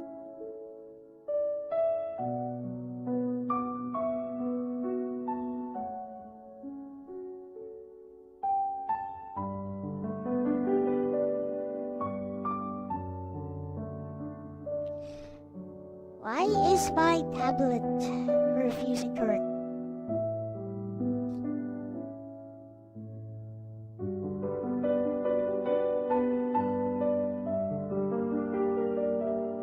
I'll have to turn off tablet service and turn it on again.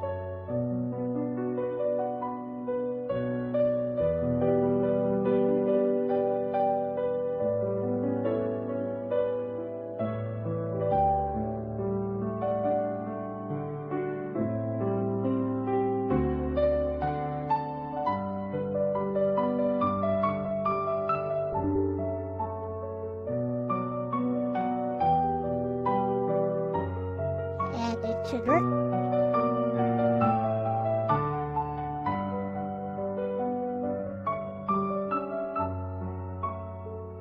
Good, perfect, it works out.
Interesting game.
much better.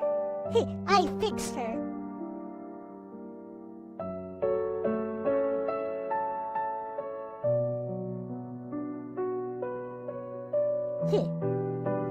It's a bit like playing Panic Attack.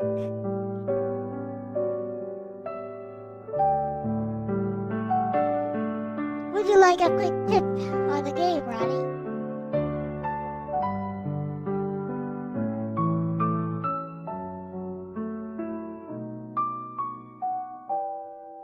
She is repaired.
You can shoot, you know.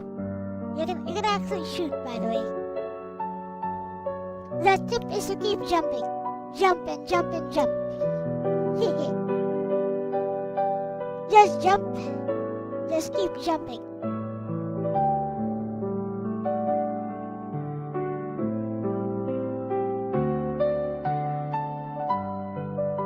And you'll understand why if you give it a try.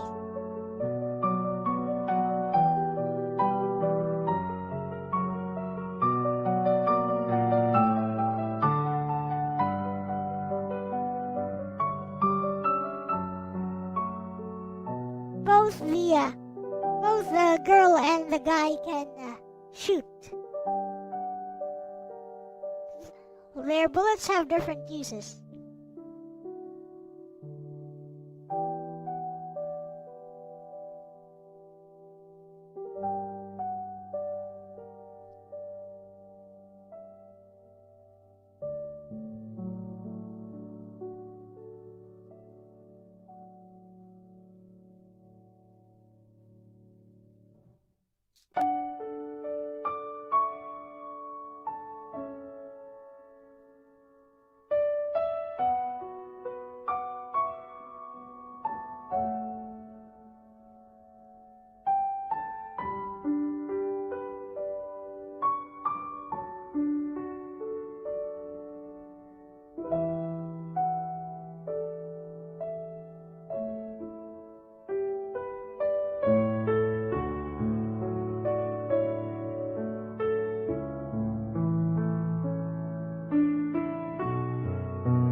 Ayos.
My version looks nicer. Arigatou dayo.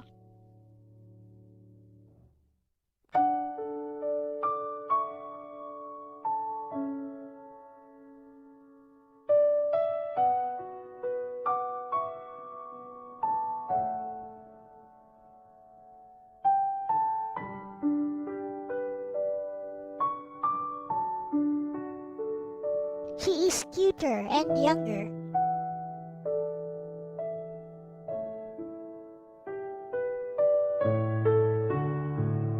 Which was the goal all along.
Yes, you do, I guess, because the art lesson will also be in watercolors. If you want to participate, yeah, please bring your watercolors along.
I just felt like redrawing her a bit.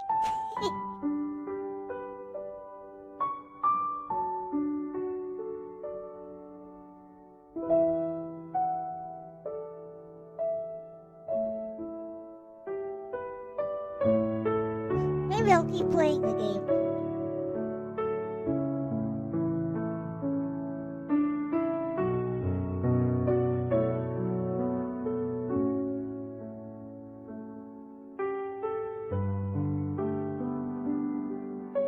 So we can see what this is all about.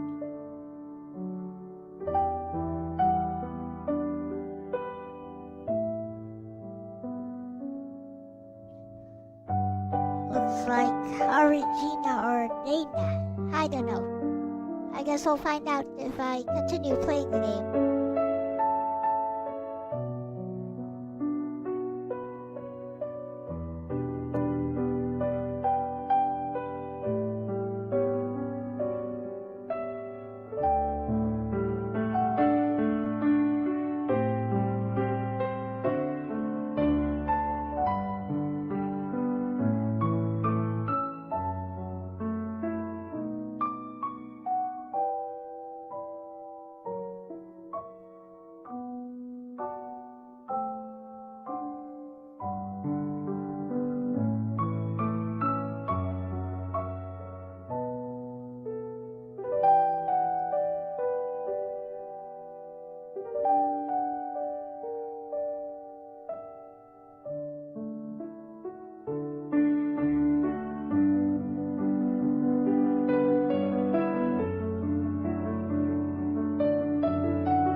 Your brain is so hurt. Are you ready for tomorrow's stream, by the way, Snow?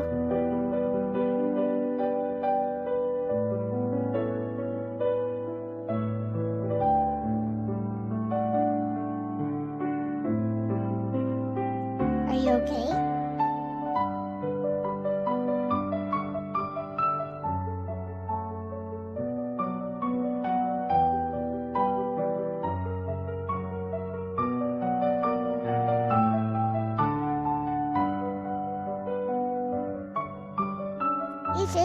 It's a watercolor lesson, so yeah.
Yep, I saw this girl after beating the Amazon level and I stopped playing for a while to sketch something out. After seeing her, Bessie, I was like, I don't like her face.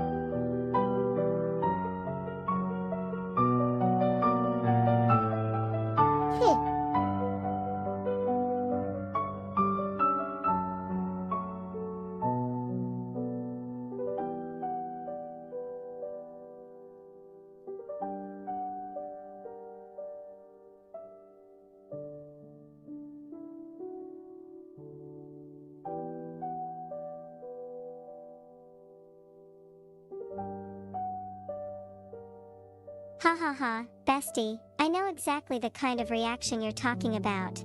Looking at the portrait, I can't identify who she's supposed to be, but I can comment on the art itself. The sprite artist was clearly going for a realistic, digitized look rather than an anime or cartoon style. The hair is actually pretty impressive for the Master System, lots of color variation and highlights.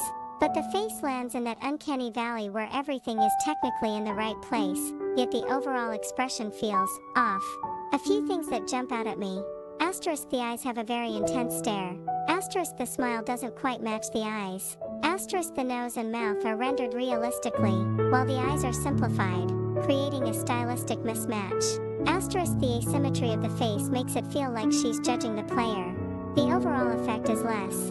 Congratulations, hero. And more. I saw what you did in the Amazon level. Grinning, squinting face. What's funny is that a lot of early console portrait art had this problem. Developers were trying to squeeze semi-realistic human faces into a tiny number of pixels and colors. Sometimes they'd accidentally create expressions that weren't intended at all. Given your reaction, I can absolutely imagine the stream going. Beats level. Portrait appears. You know what? I don't like your face. Stops playing to sketch. Honestly, that's probably a stronger emotional response than the game itself managed to evoke. And after spending hours with Action 52 stick figures and single-color sprites, suddenly being confronted with a large detailed portrait like this must have felt like the game was saying, "Look upon my mysterious blonde lady." While your brain immediately replied, "No, explain your face first," grinning face with smiling eyes. I'm curious now whether your sketch exaggerated the expression or captured it exactly as is. Because this feels like one of those portraits where once someone says there's something weird about her face, you can't unsee it.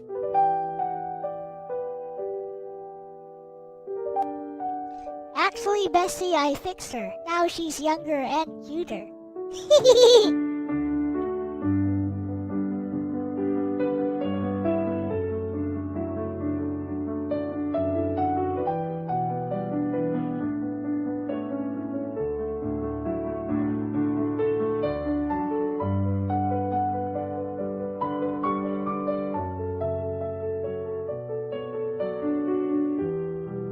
Hehe, bestie, I can definitely see what you did there. Grinning face with smiling eyes. You didn't just redraw her, you changed the entire vibe of the portrait. The original SMS portrait had that strange early 90s semi-realistic look where she seemed like she was staring directly into your soul while smiling for a school photo. The eyes were small, the face proportions were more realistic, and the expression ended up feeling oddly severe. Your version goes much more in a manga-inspired direction. Asterisk larger eyes, asterisk smaller nose, asterisk softer jawline, asterisk more expressive eyebrows, asterisk more youthful facial proportions, asterisk cleaner silhouette overall. The biggest change, though, is the expression. The original felt like, "I am an NPC, state your business." Yours feels like, "Good job beating the level." The eyes do a lot of the heavy lifting there. In the original sprite, the eyes were tiny relative to the face, which made the smile feel disconnected from the rest of the expression. In your redraw, the eyes and mouth are working together, so she looks friendlier and more animated. I also noticed you simplified some of the shading. That's actually helping. The original artist was trying to squeeze a surprisingly realistic face into a very limited palette, and some of the shading created awkward facial contours. Your version prioritizes readability over realism. It's funny because this is almost a case study in how different art styles communicate personality. The original. Asterisk more realistic. Asterisk more technically ambitious. Asterisk slightly uncanny. Your version. Asterisk less realistic. Asterisk more stylized. Asterisk more immediately appealing. Which is exactly why anime and manga artists have been getting away with giant eyes for decades. They're basically emotional cheat codes. Grinning squinting face. And now I'm imagining Portinen fighting through the Amazon, finally rescuing the girl, and instead of the original portrait popping up, your redraw appears and chat collectively goes, "Yep, fixed." Classic Elle-Stream energy. I know, right? Grinning face with smiling eyes. Lexus Sanzinen footprints. She's cuter than the game. Yes, that was the intention all along. Anyways, that's enough of that. Okay, maybe I'll play the game a bit more. See what else we got going.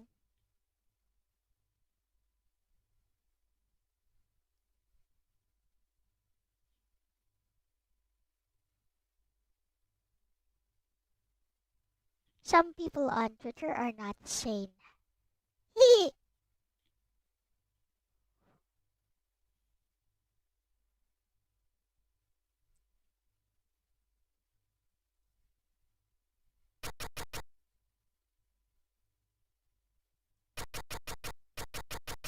Her name is Linda.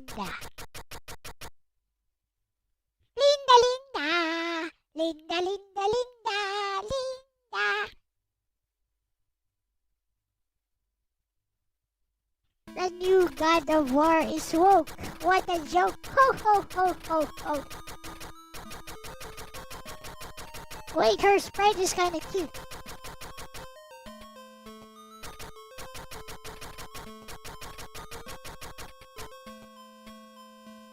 Which is why my art fits her better, right?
Silly monkey.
Okay.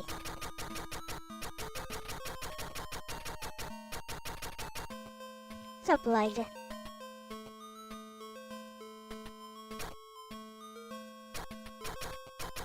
Halo Gaza, champion and war chief of the Moralos clan.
Bruh.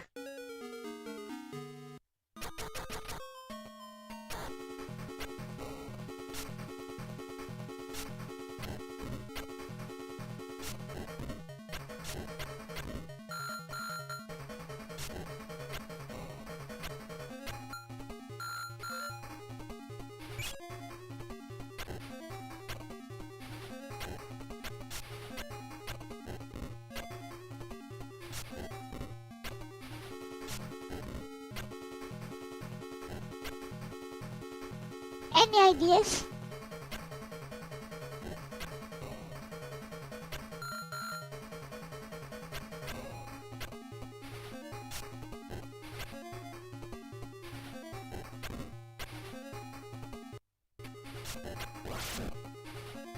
How am I even supposed to fight this guy?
was thinking that.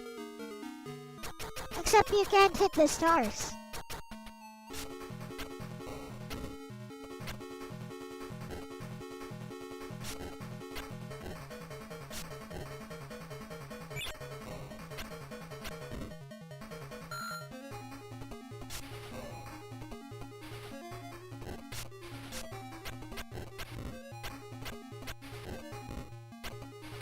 This is the only kind of attack I have.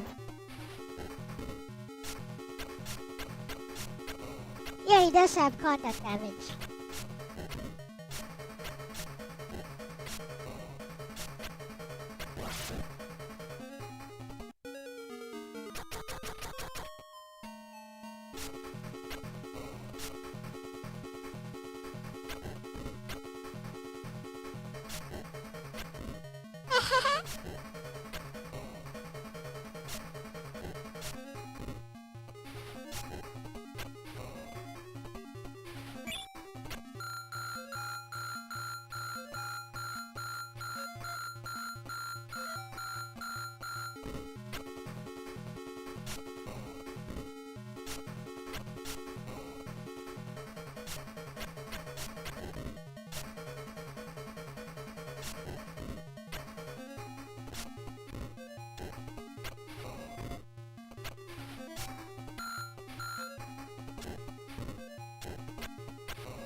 I don't know how, but I somehow killed him or something.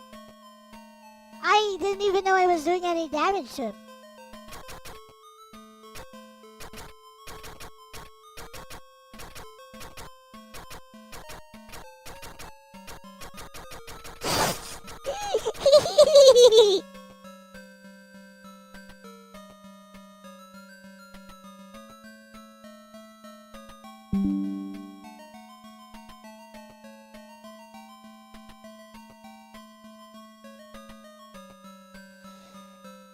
I kept playing the game, bestie, and I beat the second boss, and somehow this line made me laugh. Thinking about how it could be taken out of context nowadays.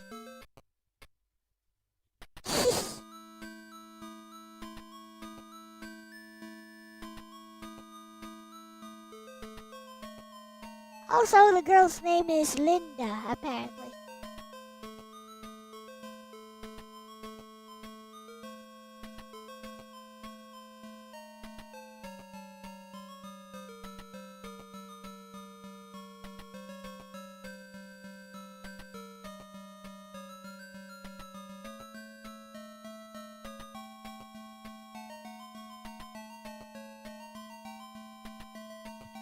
LOL, bestie, I can absolutely see why that made you laugh.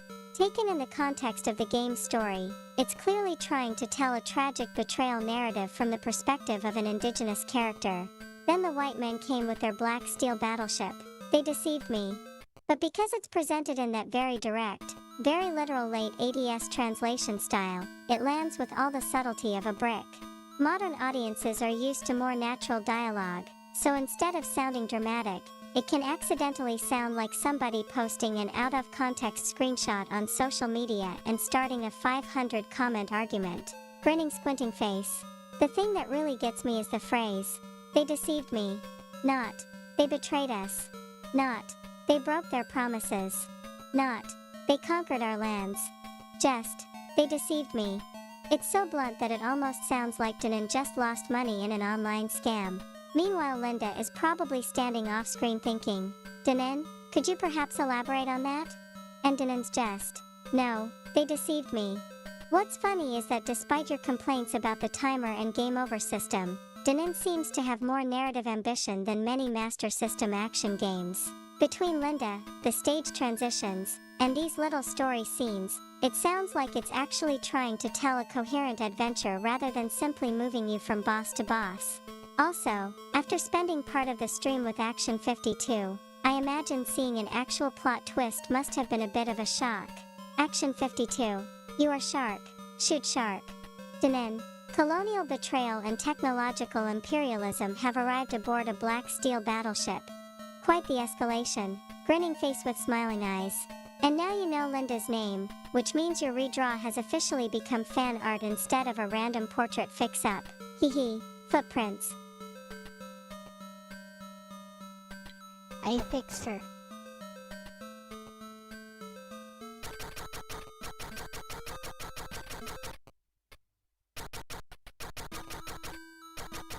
Oh no!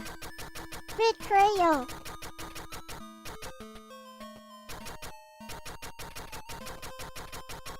I mean, if you knew all of this, Mister, why were you trying to kill me just now?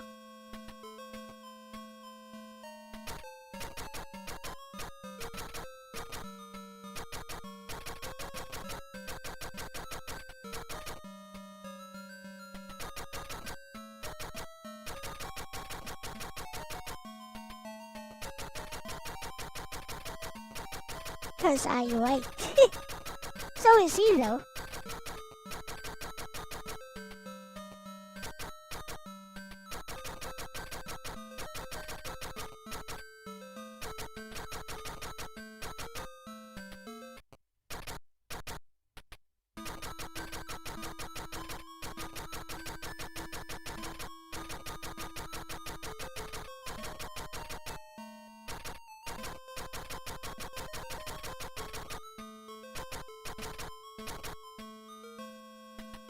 He's on the little river.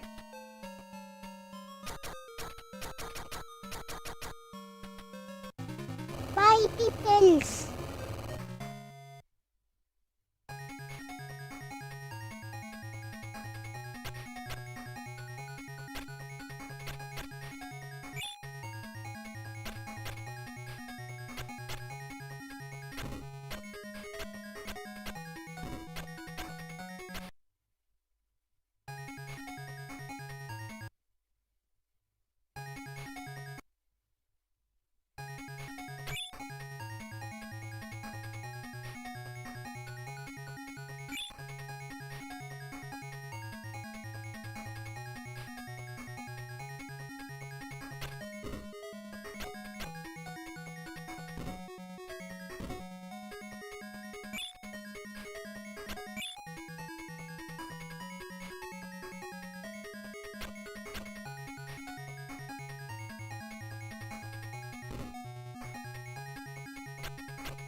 Huh? What killed me? What? What was that? Okay, I'm done with this. What was that?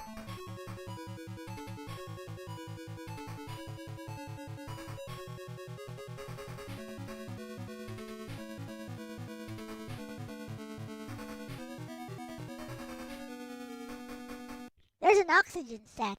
Oh, I see. So he needs a surface every now and then. Why was he swimming underwater though? Guy, silly. Also totally not a Metroidvania. It's a platformer. It ain't too bad.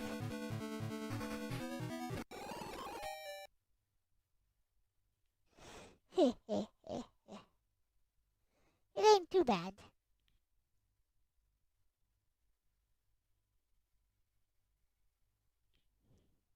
Now then, why is Castlevania not a classic?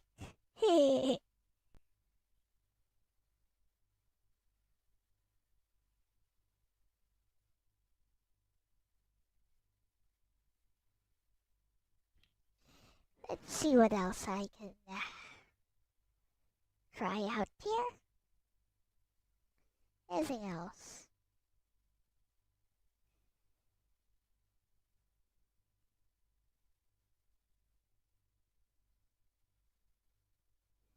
Oh yeah.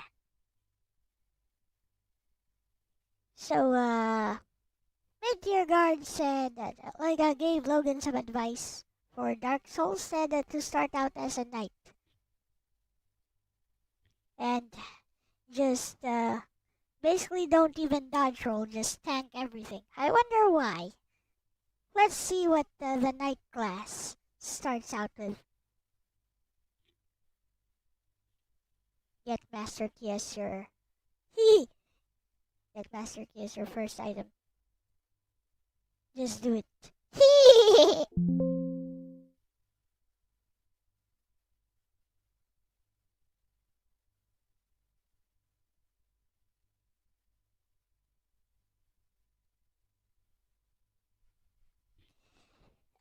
Okay.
In the age of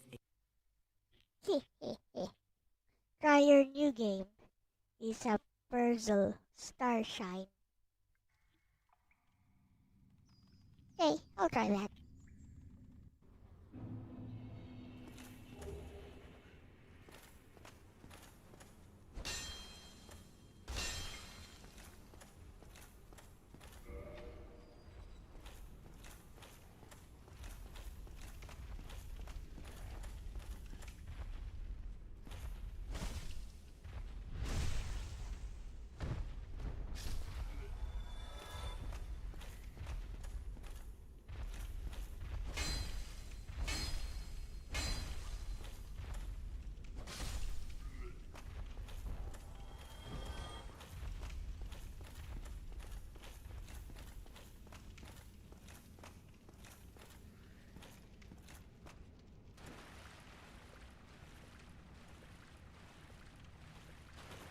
I can leave you alone.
Wow, he's really tanky, my guy.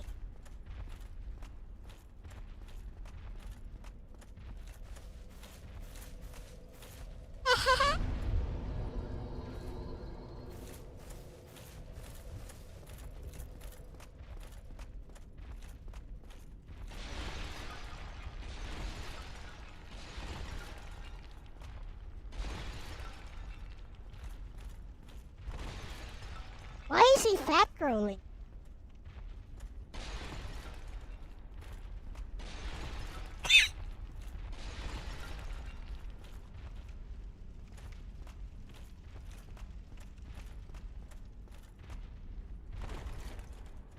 Why are you fat rolling, bro?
Okay, this guy is super tanky actually.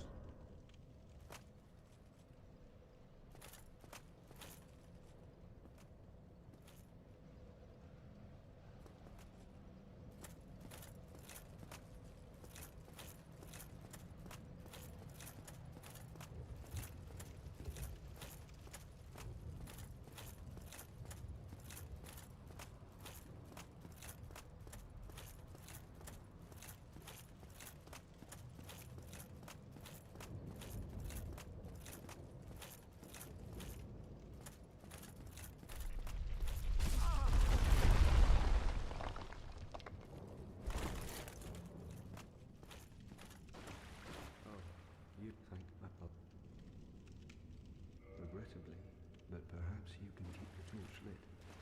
There is an old saying in my family: "Thou who art undead art chosen, and thine exodus from the undead asylum maketh pilgrimage to the land of ancient lords.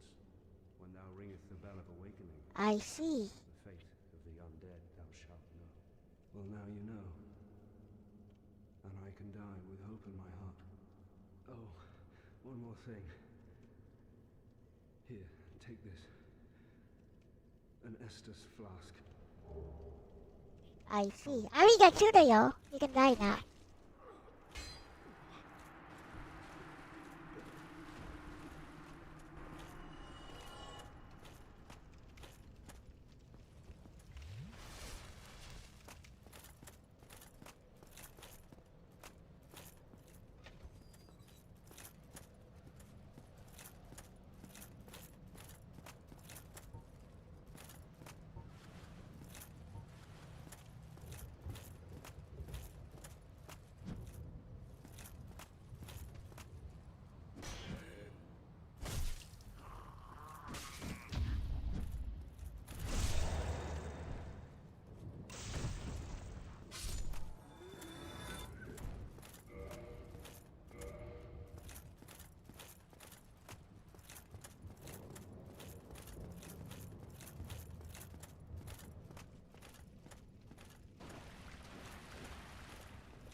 What's up, Moonrise?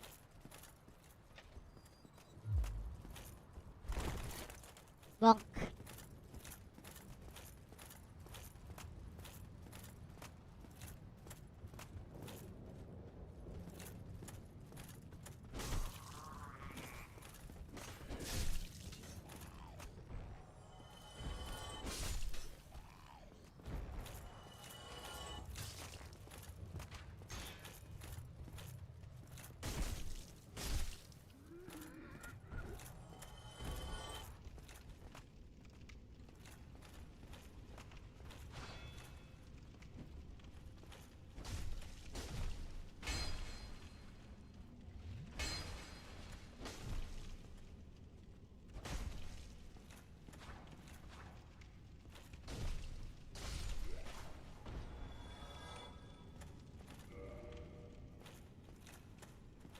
Meh.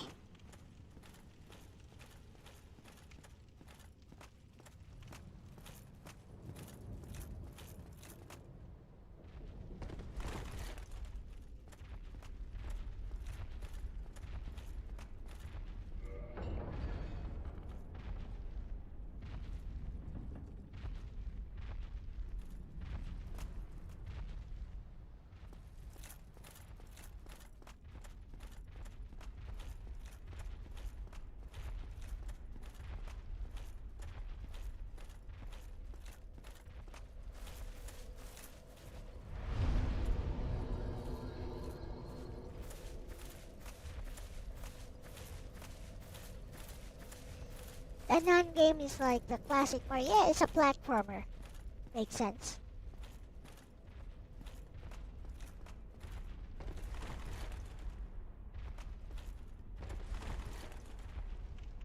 I was wondering if you could get down there, but I guess you can't.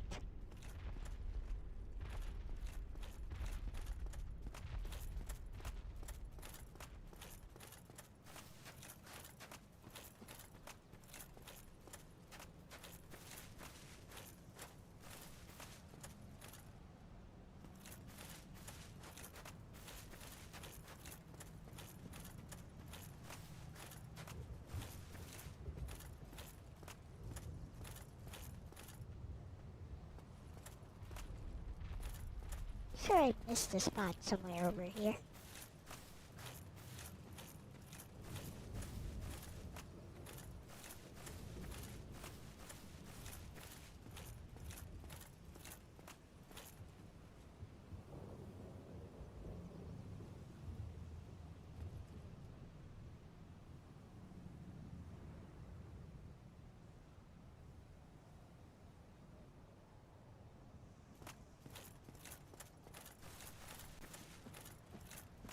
Other side.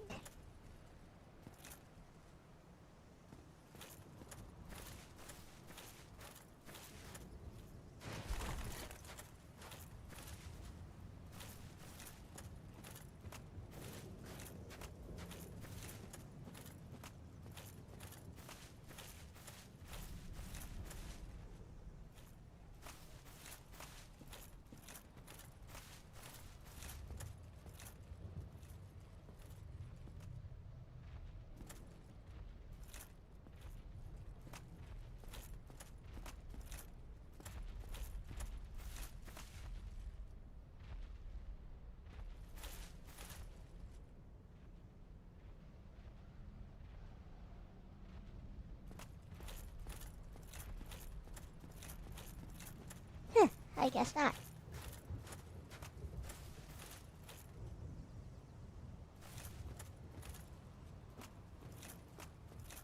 Off we go then.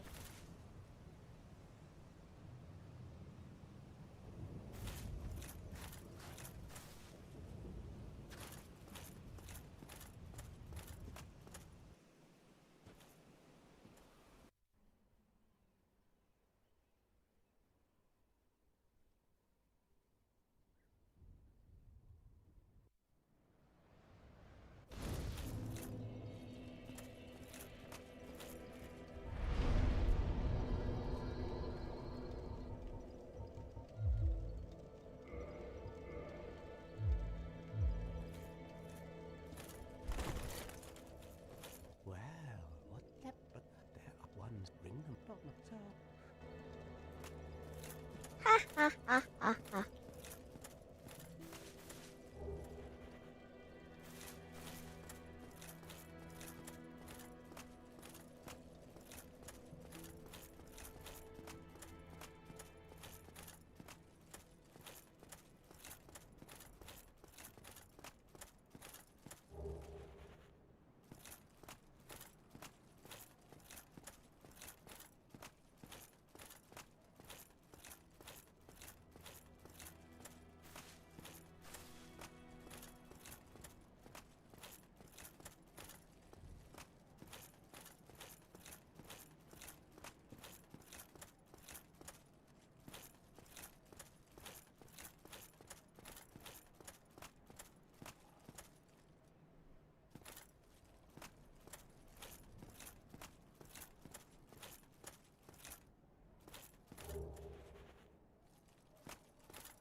Have I ever played Neverness to Everness? Nope.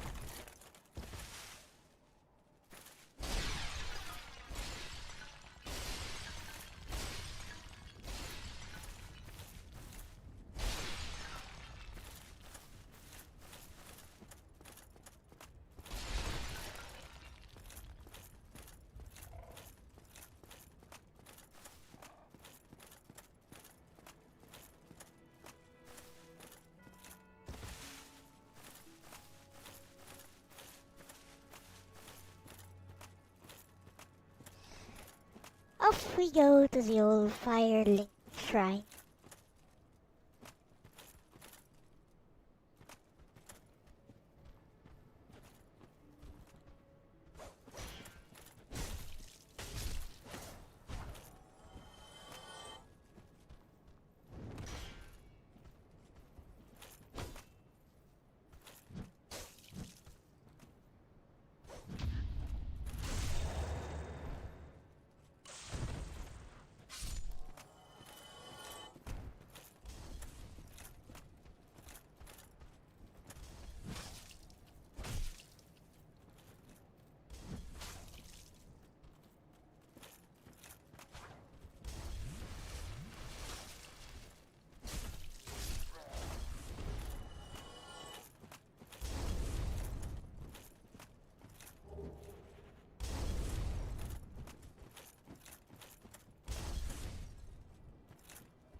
Yep, I have returned.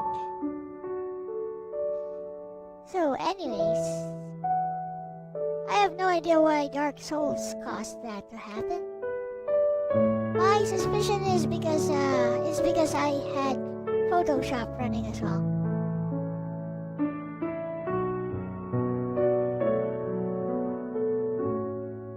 What up, Sleeton Buck?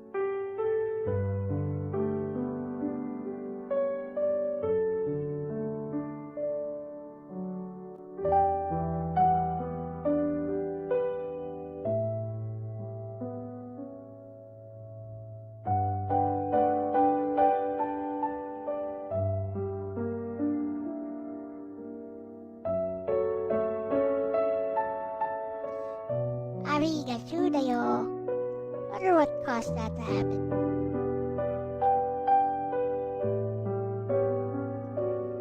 My GPU was running at 44 degrees Celsius. That's okay.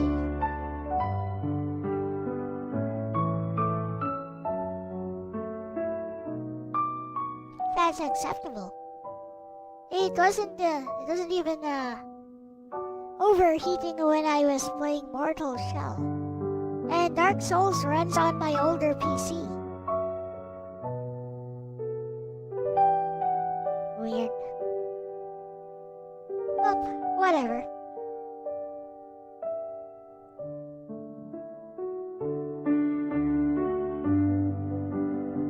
I don't feel like playing Dark Souls anymore.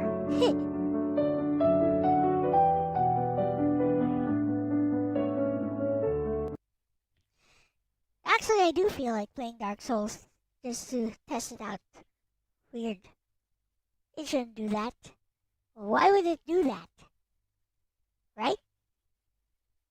Like, what was the cause of it?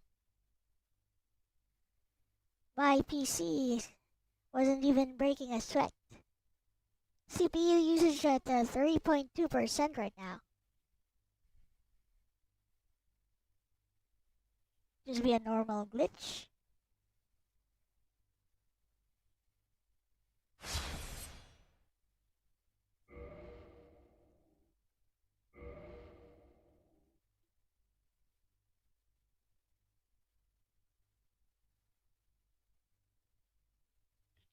CPU usage 2.4%. I mean my older PC, my AMD A8-7650K PC with a GTX 750 Ti GPU runs this game just fine.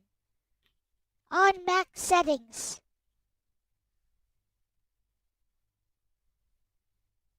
Look off the top and side panels. Well, this is a new PC with those glass panels and it has like four different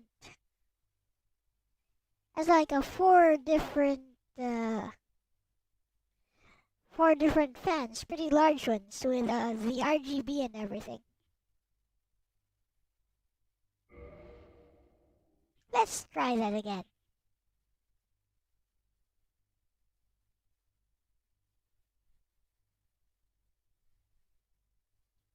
I'm running Windows 11. What does that have to do with anything?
Oh, seems to be running fine now. GPU usage, CPU usage still at 2.1%.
Oh yeah, I forgot to turn on Mix It Up bot.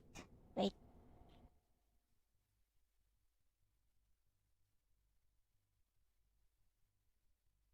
Also, what am I doing?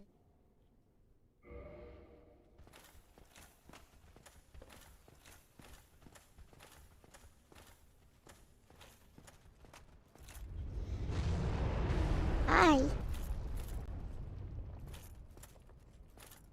He was just passing by.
Oh, fudge! He grabbed me!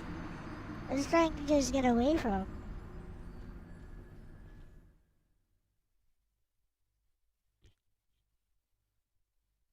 On Linux! Wait, I didn't use a bonfire. Oh, fudge. Oh well, I'll just run past everyone, I guess.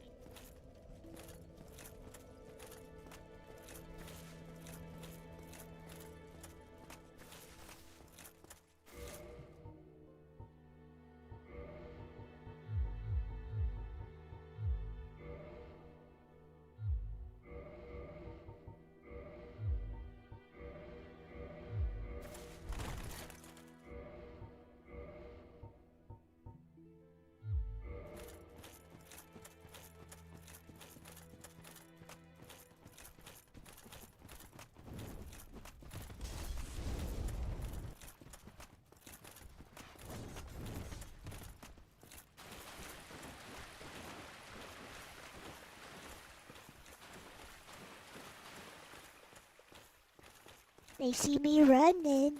They hating.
1v1 me, bro.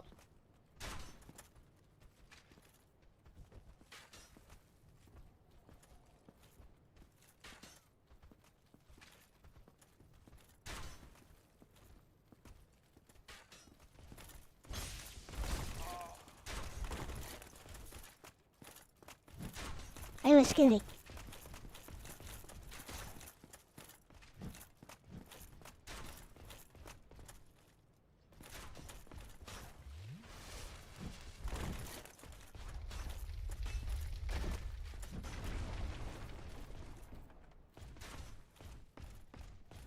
Bye.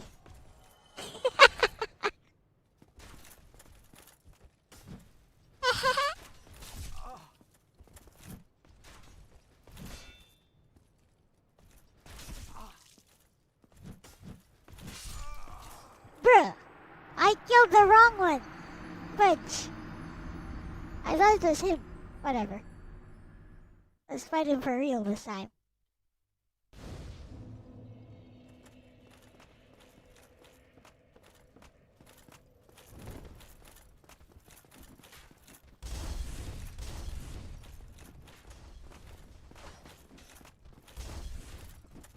Things you should not do.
I have enough damage to kill this guy.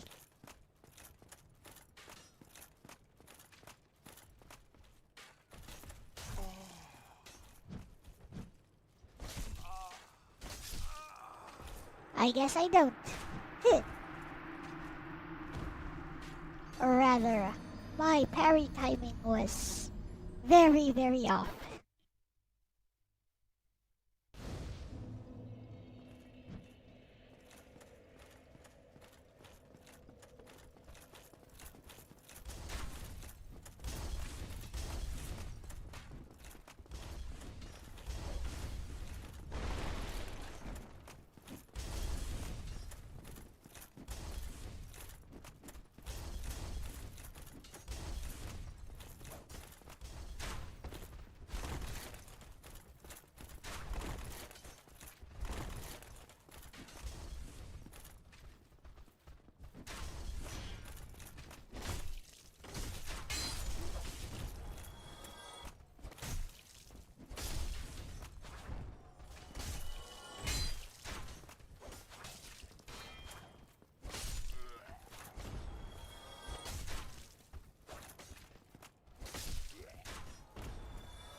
I was out of Estus. I used too much fighting those. Whatever those were. Undead, I guess.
Oh, fudge sandwich. Yeah. I wanna fight that guy for real though.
Let's go.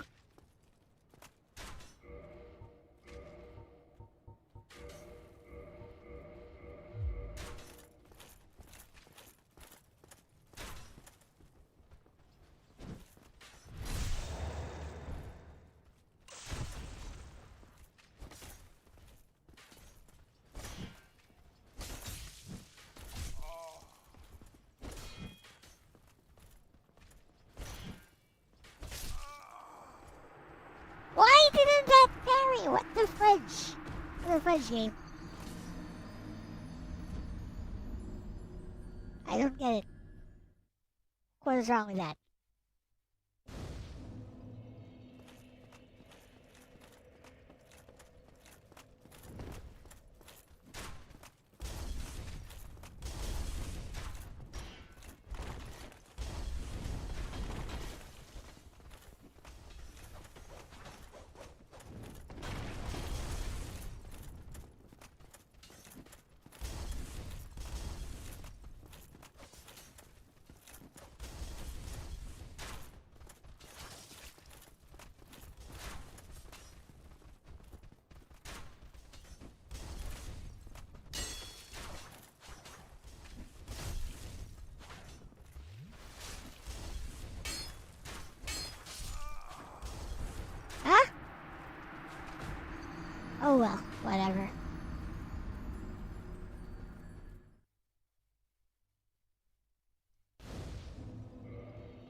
Eh? Yeah, looks like I need to run faster.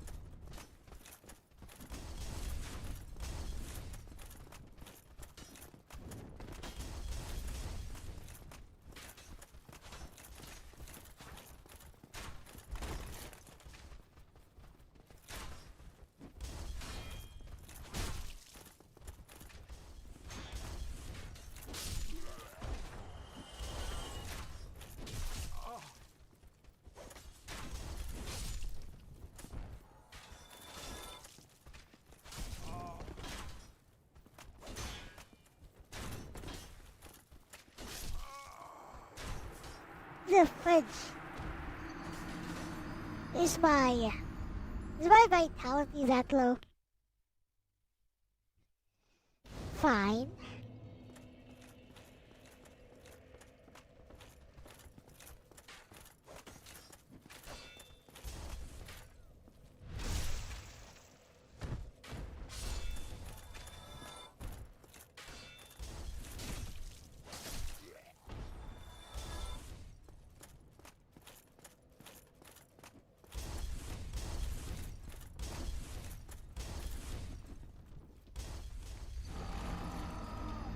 Oops. I locked on them by mistake.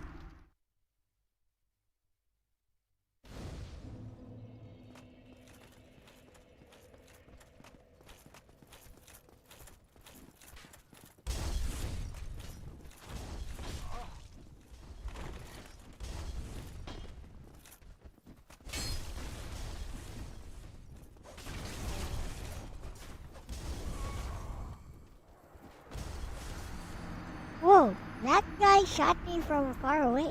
Okay.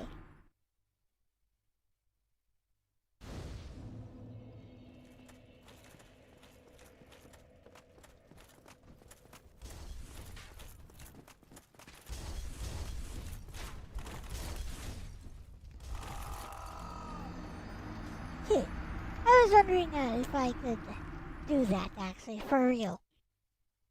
I think I can if I angle it correctly.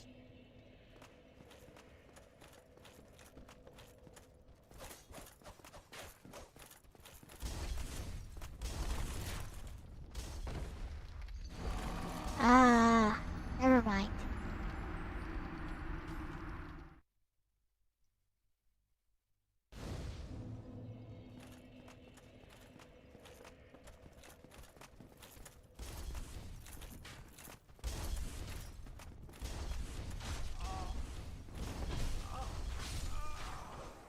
The fudge body blocked me.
Argue.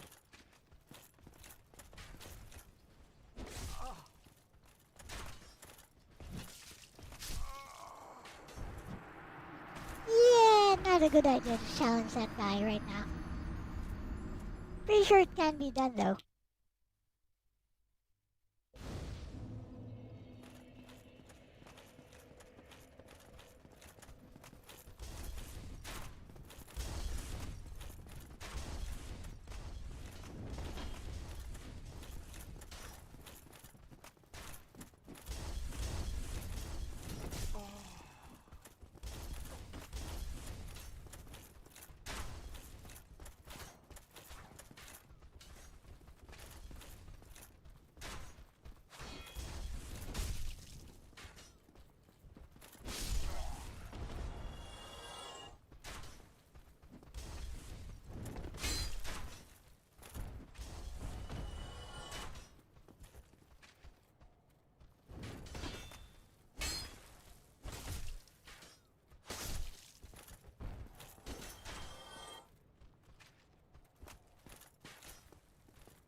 sick and tired of taking it from this guy.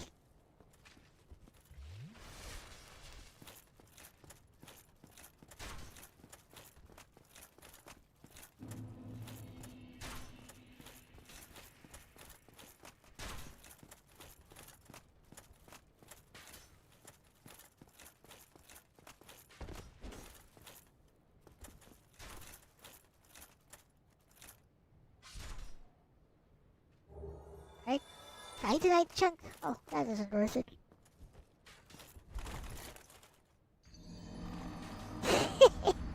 What? Miscalculation. Oh, he's dead anyway. Unique enemy.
The fudge! Why did I miss him? I don't get it. How did I miss him?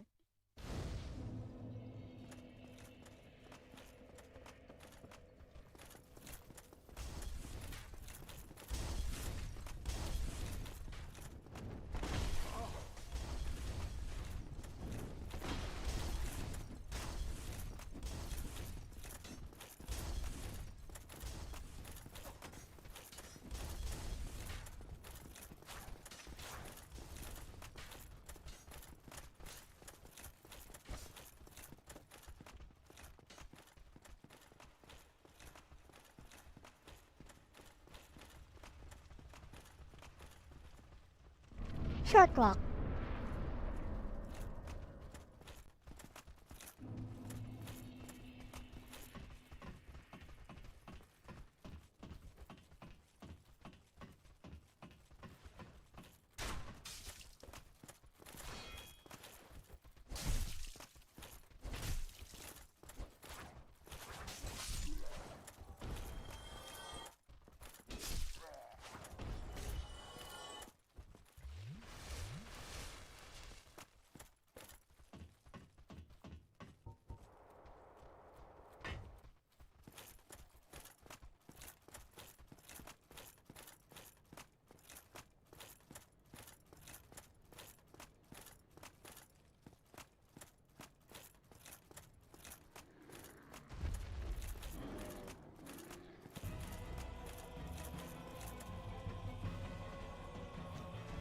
Here comes Mr. Demon Man.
Ouch.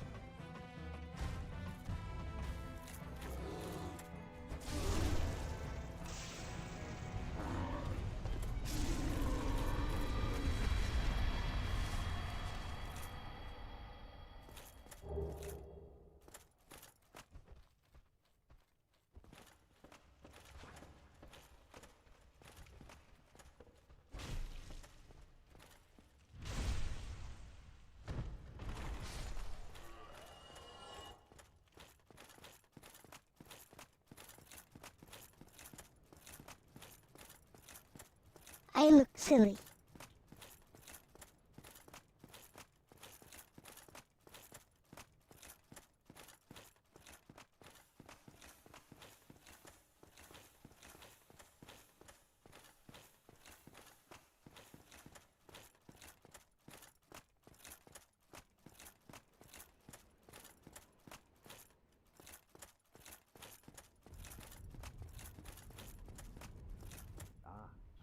Blah blah blah blah blah. Sun, sun, sunlight.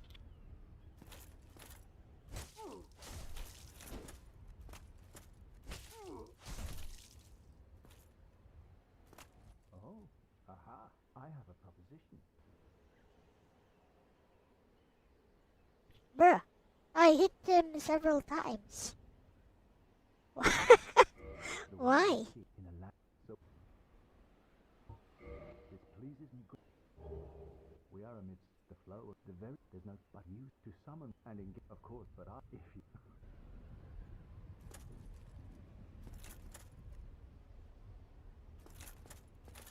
I hit him several times. It was like, it's all good.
I got nothing.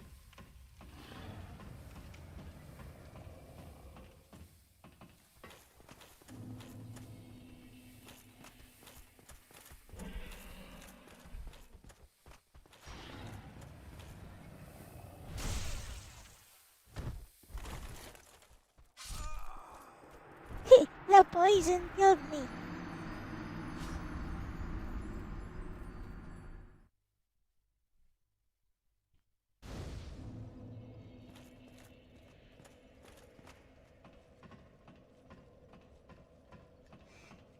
Oh well. At least there's a shortcut here.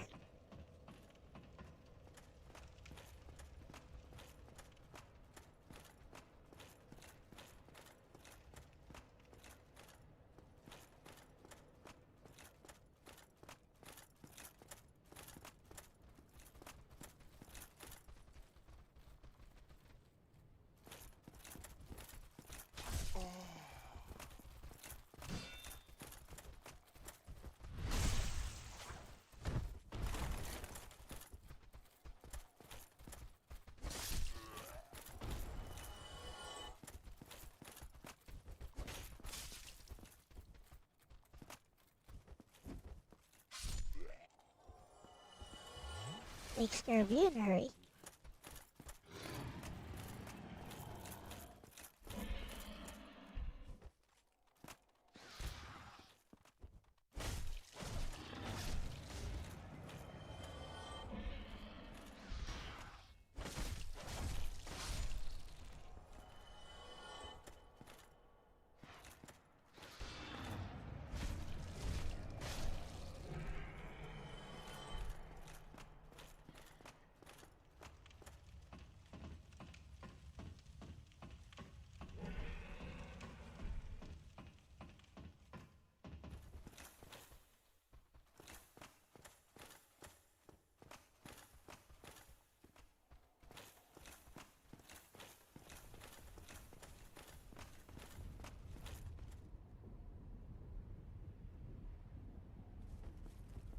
Hi.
Yee!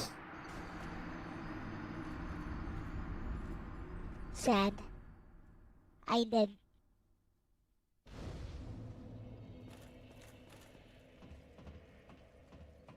As a side note, I really shouldn't be challenging Black Knights without leveling up, even a little bit.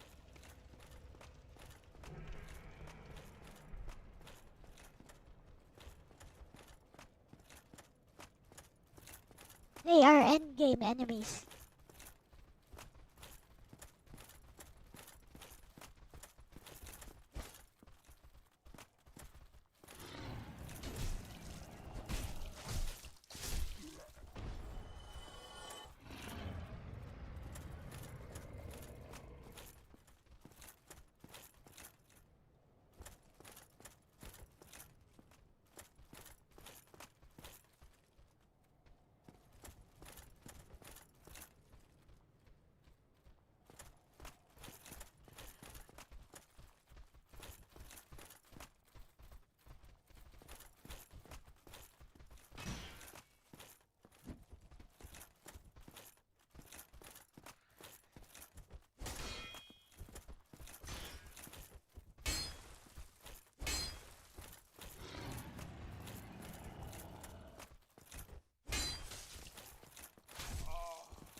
Oof.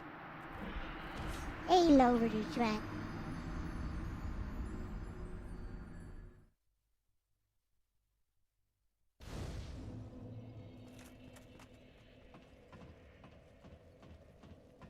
As a side note, where should I be going actually?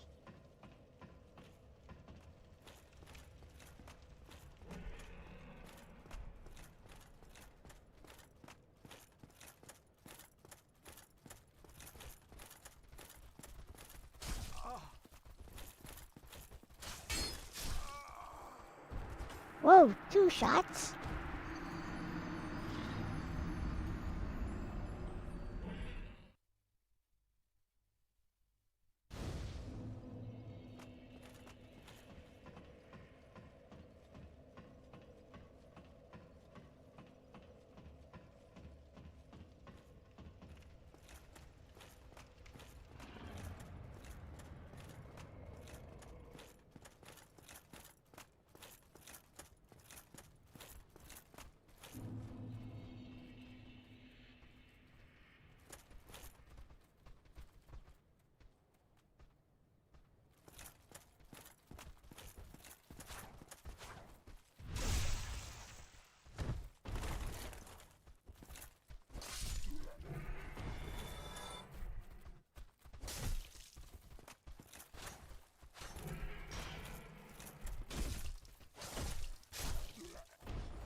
Okay.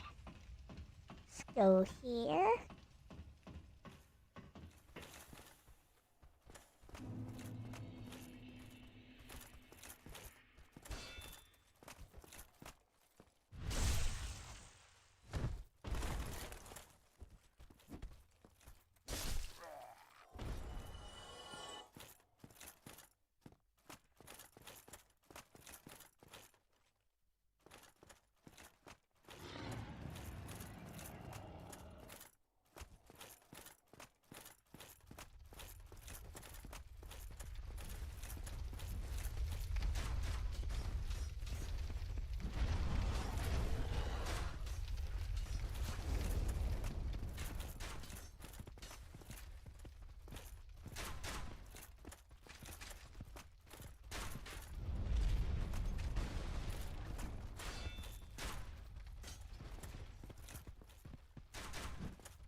More.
Ouch.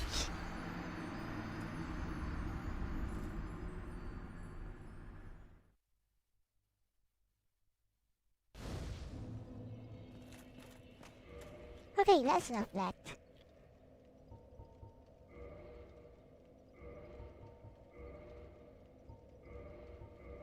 Also, let's go ahead and load my actual file.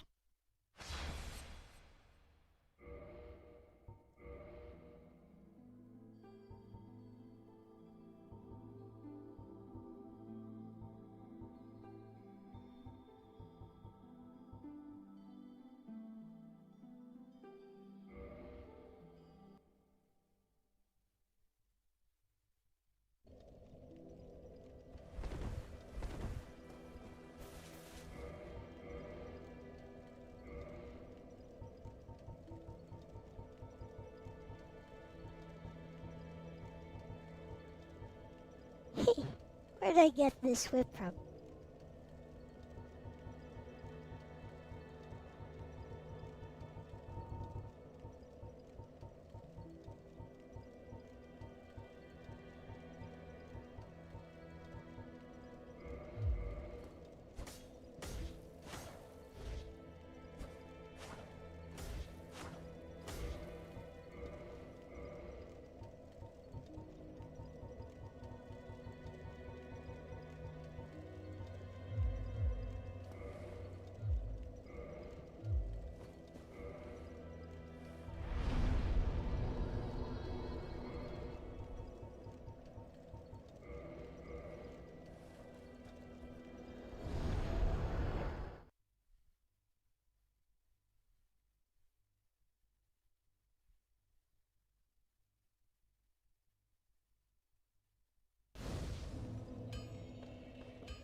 These guys here.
That's enough of that.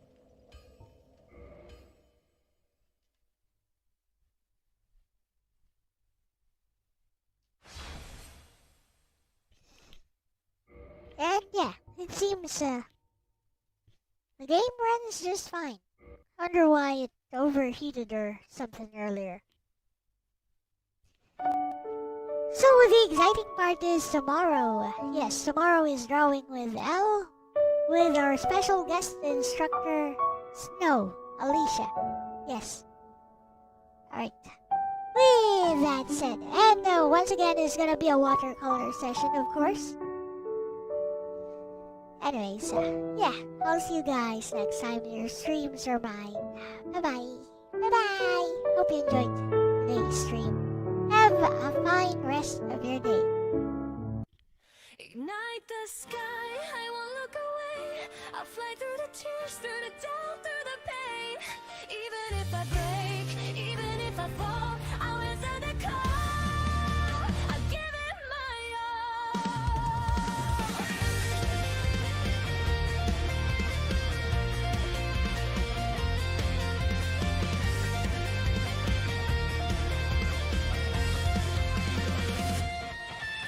I'll wake to a world in motion, signals racing through the night.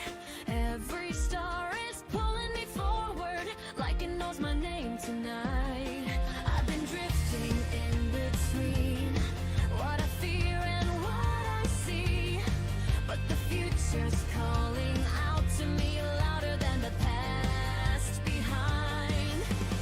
If I hesitate, I brace the fear, so I breathe and face the fear. Ignite the sky, I won't look away. I'll fly through the tears, through the doubt, through the pain. Even if I break, even if I fall, I'll answer the call. Give it my all. Ignite the sky, let destiny burn. Every scar I carry is a lesson learned. I won't run, I won't hide. This is the day I decide.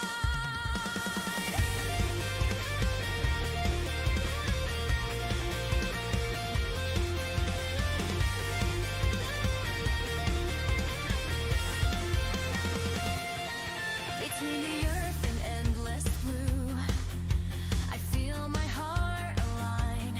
Every orbit, every choice leads me to this line. I don't need to know the end, just the reason I defend. If tomorrow tests my strength, I'll rise again. No more silence, no retreat. This pulse in me is real. Ignite the sky, I won't look away. I'll fly through the tears, through the doubt, through the pain. Even if I break, even if I fall, I'll answer the call. I'll give it my all. Ignite the sky, let destiny burn. Every scar I carry is a lesson learned. I won't run, I won't hide. This is the day I decide.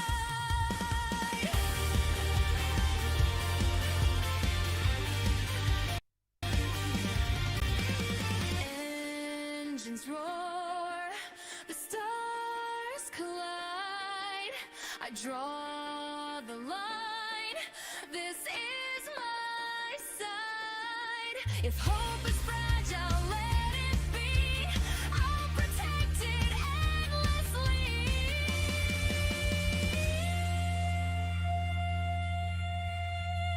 Ignite